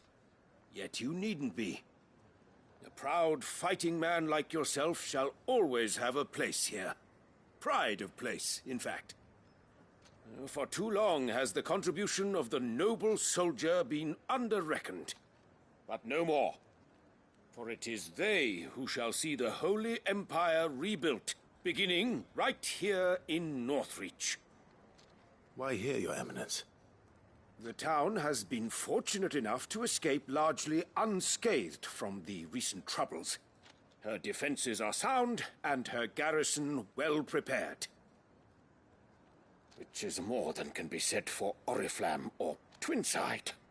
The Empire wants for a capital, and I believe Northreach to be the perfect place. With Caer Norvent as her citadel. Once we have seen to the refortification of both the town and the castle, we need only build a wall around both to create a city that would be the envy of the twins. Plans are already underway for the construction. Soon enough, these thralls shall learn that they are no match for the might of Sanbreque. I fear you underestimate how dangerous these creatures are, Your Eminence. Should they return in force, you will need all the people of Northreach to come together in defense of the town. Something they may be loath to do if they've been deprived of their worldly goods.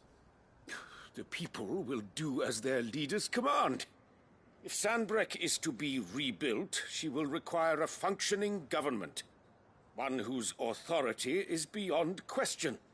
That is why this levy is necessary. So that any man who wishes to join the army might do so and be fed, outfitted, and paid as befits a defender of the Empire.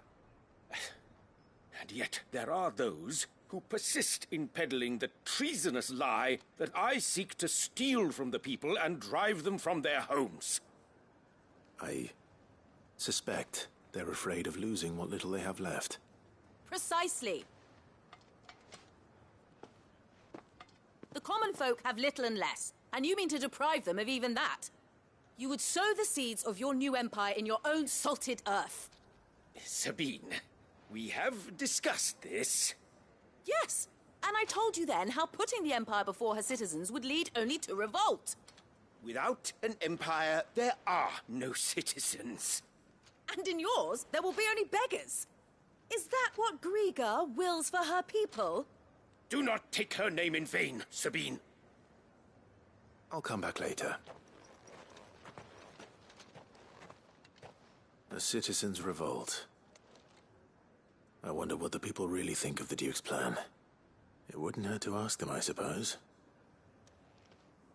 Let's begin with those on the other side of the wall. As long as you remain, the Vale will see to your needs.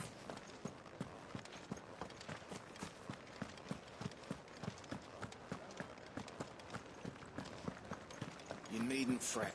The creatures But there were ghosts at the gates not days ago, and now you'd have... All right there. What is it you're after, sir? Just your opinion, actually. I wondered what you thought of the Duke of Oriflamme. Oh, him. Not much. None of us traders do. It's thanks to nobles like him that we had to set up shop this side of the wall in the first place. Couldn't have the rabble getting any closer to the holy capital, could they? And now he's trying to drive us out completely, threatening to take everything we got from us if we don't clear off. If the dame said she wanted him run out of town, I'd be straight through that checkpoint, tar bucket in hand.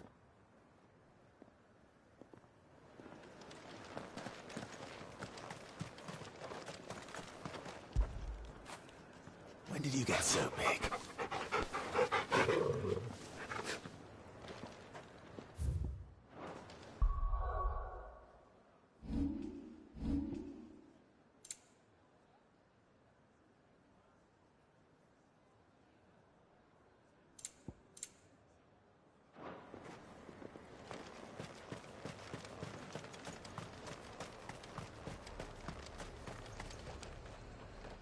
I've been hearing a lot of talk about a certain duke.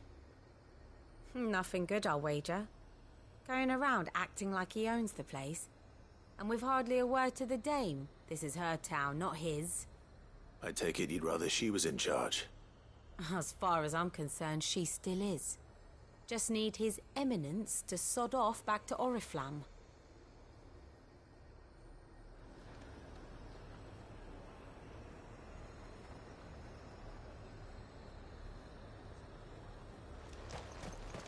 Why?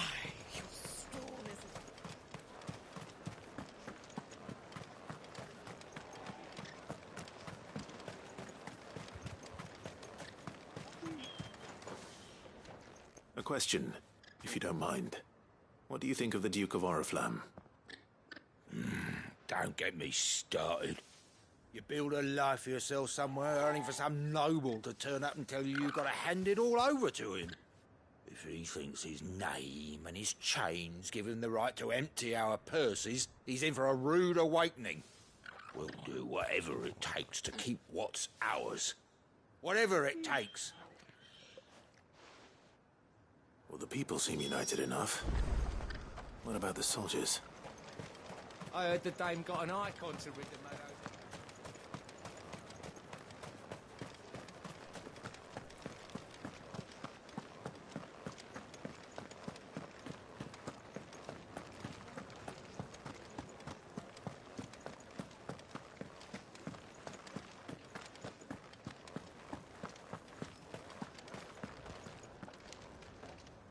Excuse me, do you have a moment?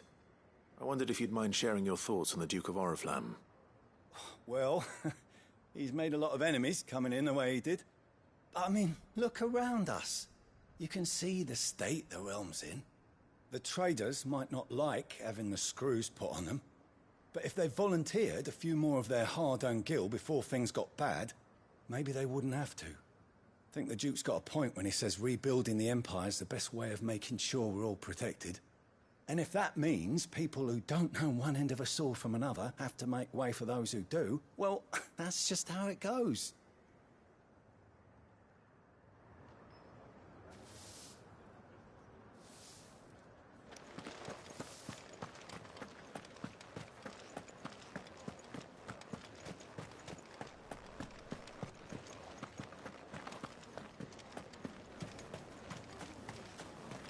As long as you remain, the Veil will see to your everything needs. in the capital. What am I? You're the one who was talking to His Eminence. On the dame's behalf, yes. I was trying to persuade him not to take the people's goodwill for granted, but it seems my words fell on deaf ears. What do you think of his plans? I'm a soldier, mate. He tells me what to do, not the other way round. Listen, I've got nothing but respect for the dame, but I've got a family to look after. That's where my loyalties lie, not with the town or the Empire, but with my wife and children. If the Duke can get us the men and the equipment we need to fight off those blue-skinned bastards, I don't care how he does it.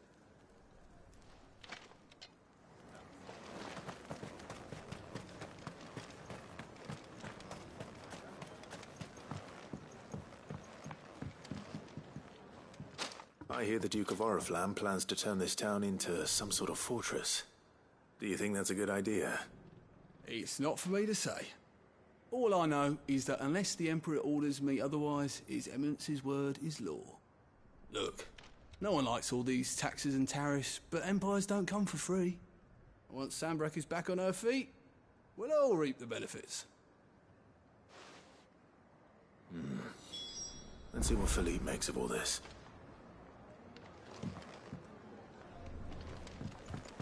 Sabine, you are embarrassing me.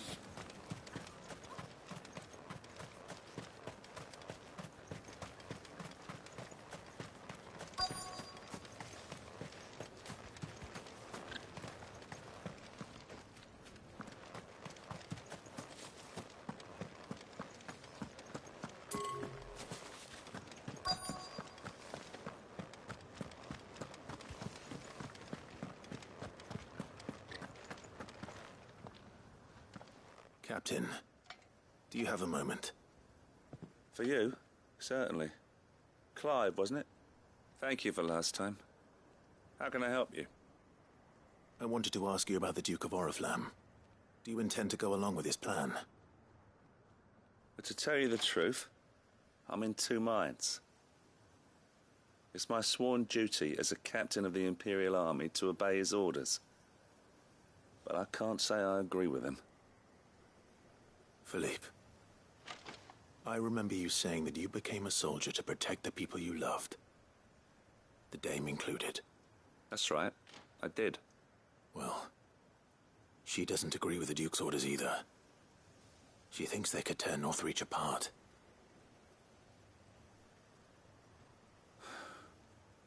and she's probably right. Thank you, Clive. I know what I need to do now. Protecting the people I love is what matters. Doesn't matter how. Well, duty calls, so I better go. Thanks again.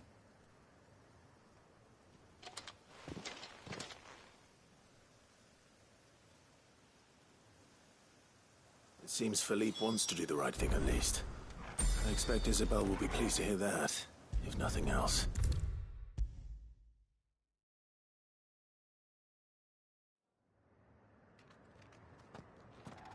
Ah, Clive. How did you fare? Were you able to speak with the Duke? I was, but...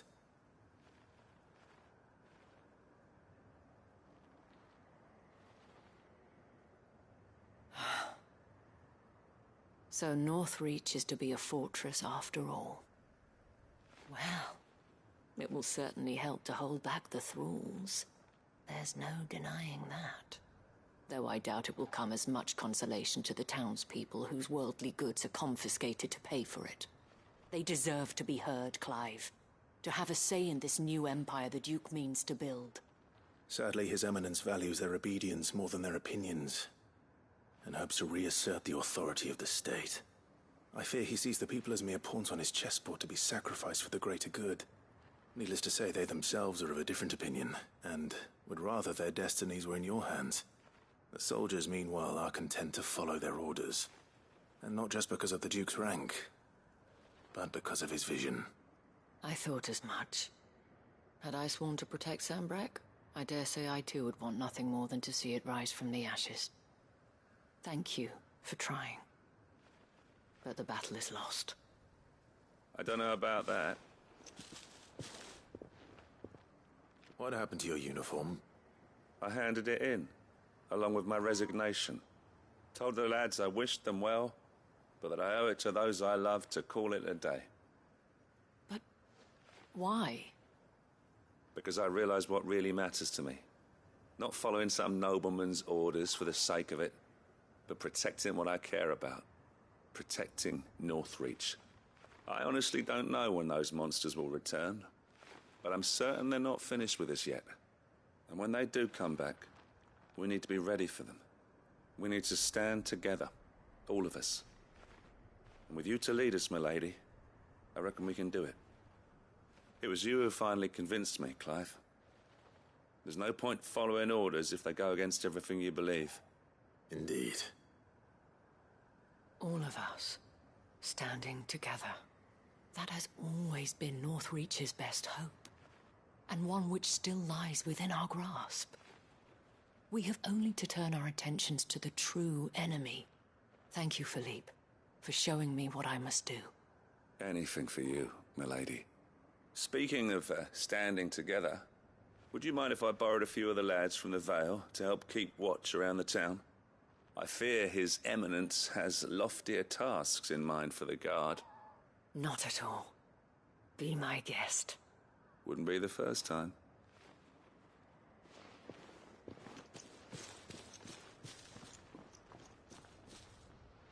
There may be hope for Northreach yet. Especially with men like you and Philippe to champion our cause.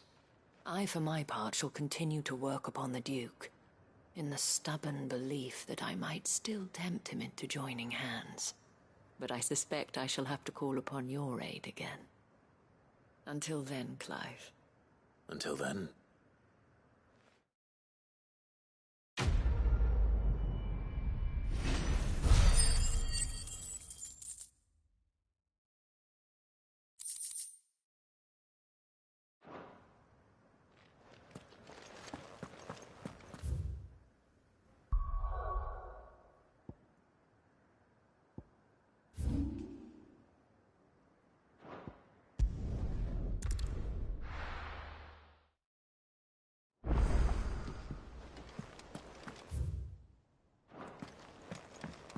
Come back.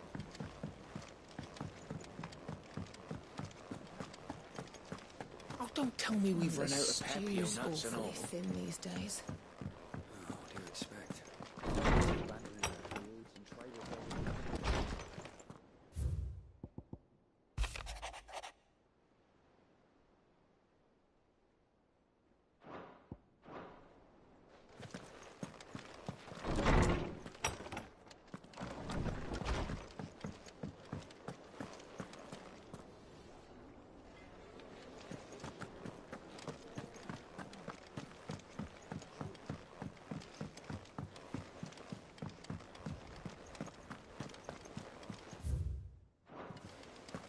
covered in nicks and lumps, the lot of them.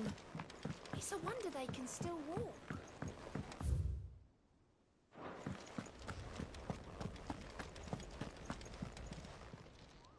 Oh, I wasn't expecting you back, Sos. Here you are. Best of luck out there, Sid.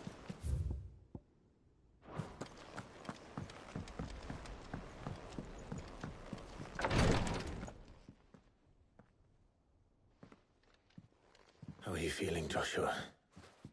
Better than I was. But not nearly as well as you should be. Your cuts and burns may have healed, but your body still bears the burden of every spell cast. And what would you have had me do? It was no ordinary foe we faced. It was the Warden of Darkness. Yet still, it was not enough. The king could have ended me at any moment, but instead chose to toy with me like a curl does a mouse. You underestimate yourself. Oh, it was crystal clear. Only one man established his dominance that day, and that man was Barnabas. I'm sorry, brother. That was ill-spoken. It's just, I have never felt so powerless. And when so many are looking to us for strength, perhaps the prince feels the same.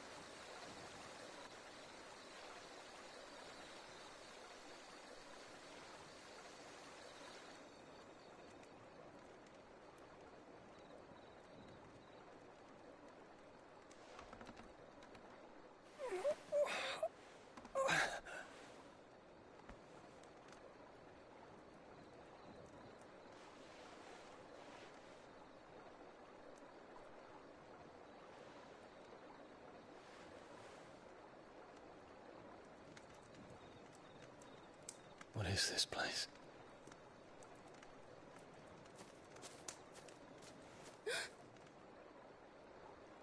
Don't move.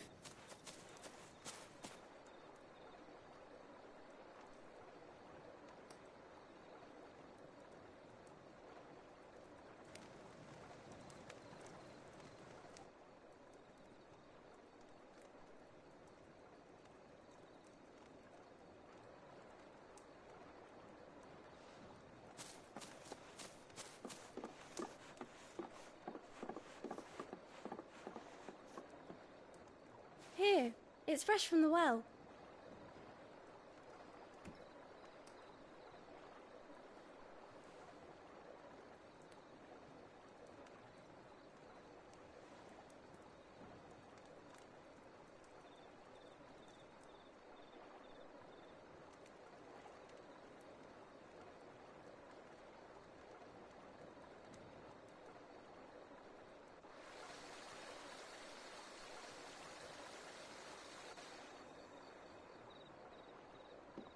Grandmother told me spirits sometimes get lost, and that the lanterns guide them to their proper place.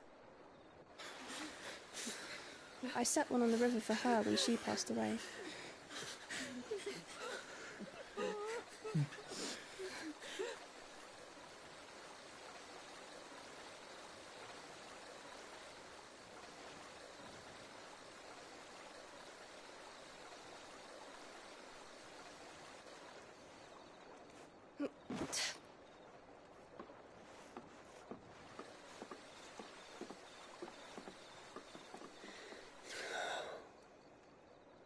The fiend works from the shadows. Was it you who guided my hand then, Ultima? No, not you. This is my doing, my fault, my sin to bear. And for it, I must atone. Your hurts are healing nicely. It was my poultices that saw you well. You make them? And sell them, or try to. Earns me enough for bread, most days. Forgive me. I have nothing to... I know, but I couldn't just leave you lying there.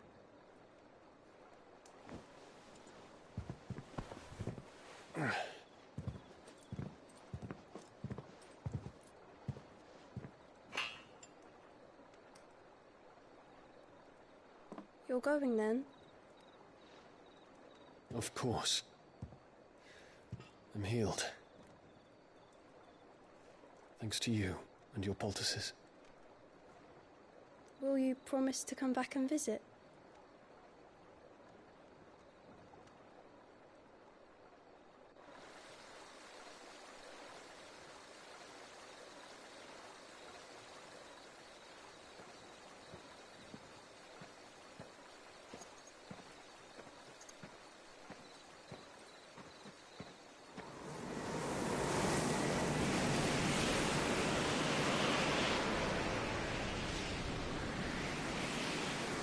Well, Phoenix, it would seem that I owe you my wings.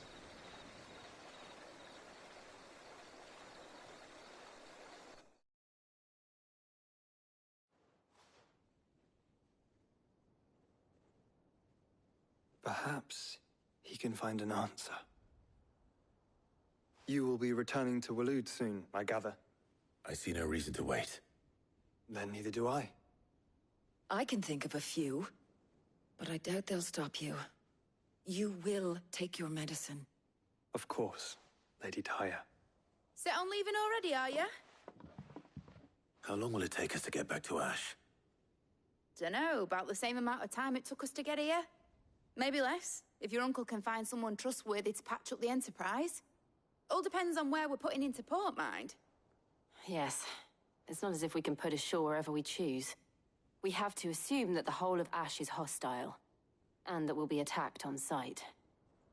Then we must find a place they won't think to look. And I have an idea who might know of one. The Professor! I'll go and tell you come in. While you're plotting our course, I'll be in the shelves with your lawsman. I wish to pick his brains about Ultima. Then I'll talk to Karen about supplies for the journey. They may not be easy to come by in Ash.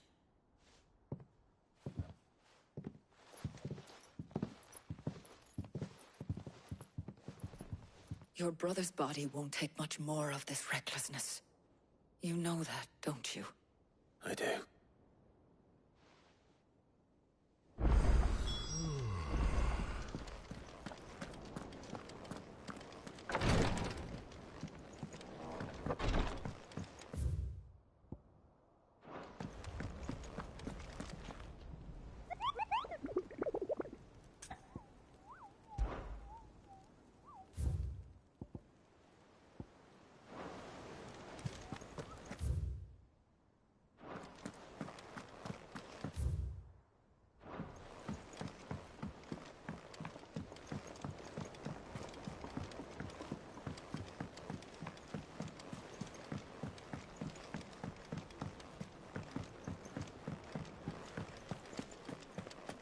Don't tell me we've run out of pep Stew's here, nuts and awfully all. thin these days.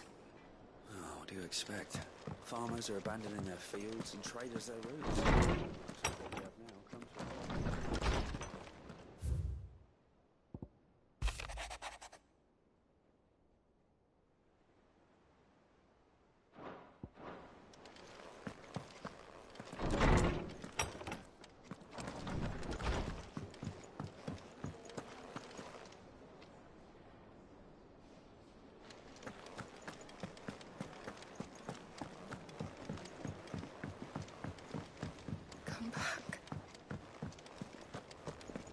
Karen says she'll provide what she can for our voyage to Ash, and has even agreed to forego payment.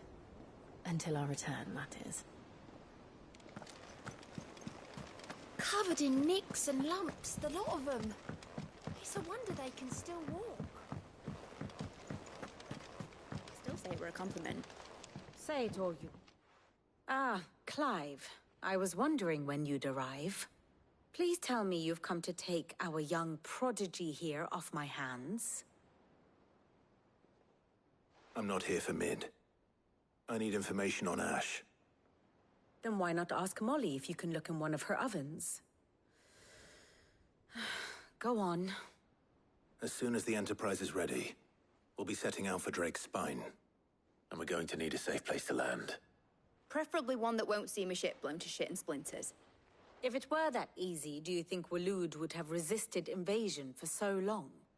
Very little is known of Ash, and the information we do have is spotty and outdated. We have the good King Barnabas to thank for that. Waloed's borders have been closed to outsiders since the day he seized the throne. If there is anywhere safe to land, you won't find it on my map. Then tell us what we will find. I'm sure you know better than we do. But no splinters! All right. If it will get you out of my hair. But interrupt me, and it's over. Understood?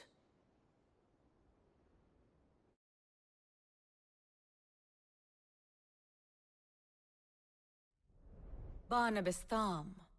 The one they call the Last King. Understand him, and you will understand the kingdom of Waloed. Barnabas was only a boy when he arrived from beyond the southern seas, and barely a man before he united the ragged tribes of Ash. And having unleashed them upon the formidable Veldamark, he set his throne upon the ancient kingdom's ruins. The victory sent shockwaves around Valisthea, tales of Odin's might spreading through every court, parlor, and drinking hole in the realm. Note that this was in the year 843, and that the king still sits upon his throne some 40 years later, quite untouched by time.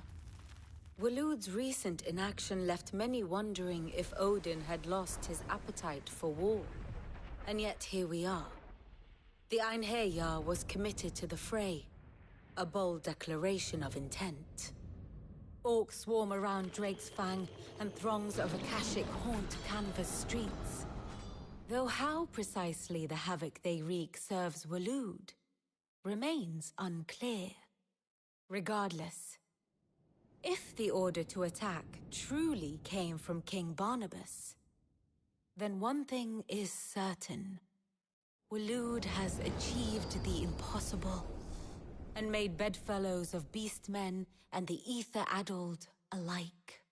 All of which is a roundabout way of saying that you will be in unknown territory when you set foot on Ash. Much of the continent has already been lost to the Blight, and what few ports remain will be fiercely guarded. And that is to say naught of its natural defenses. Offshore currents will cast an ill-equipped ship out to sea one moment, and dash it against the rocks the next. But then the Enterprise is anything but ill-equipped, and Mid has made land there before. Now, if only there were someone with an intimate knowledge of the Shadow Coast, and where a daring gentleman might put ashore.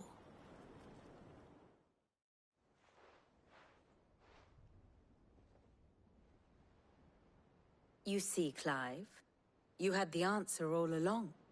Do you think you can get us back to that beach, Mid? Picked you up from it, didn't I? Not that it were easy. The currents were a right bastard. But then, if it wasn't hard, it wouldn't be worth doing, would it? Well said. Thank you, Lady Vivian. If a few morsels of common knowledge and a sprinkling of tavern talk are worthy of your thanks, I wonder what genuine intelligence might earn me. Probably more visits. Mid, I need everyone in the ale hall now.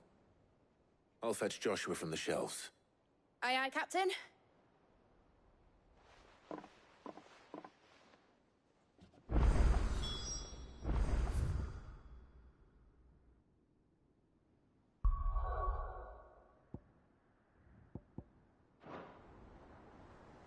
Back again? How may I help you today?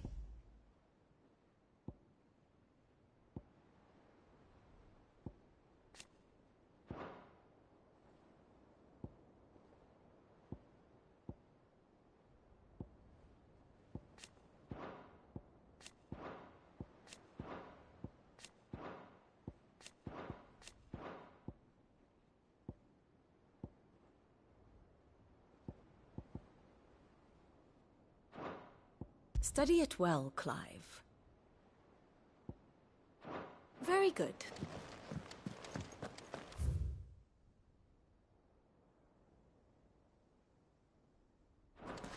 How do you split the sea?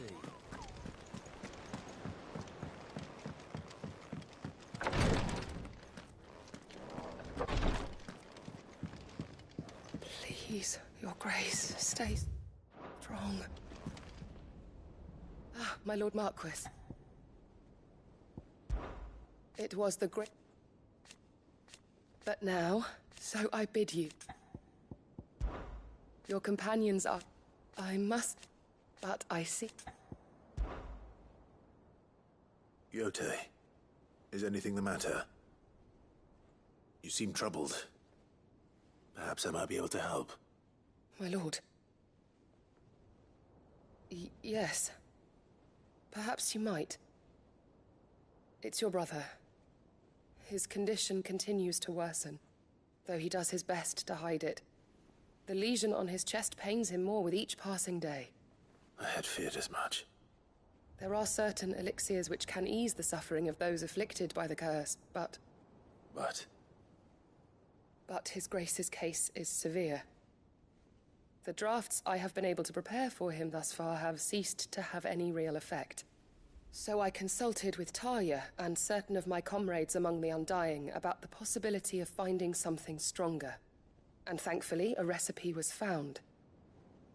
The only problem being that the critical ingredient is exceptionally hard to come by, and our supplies are almost exhausted.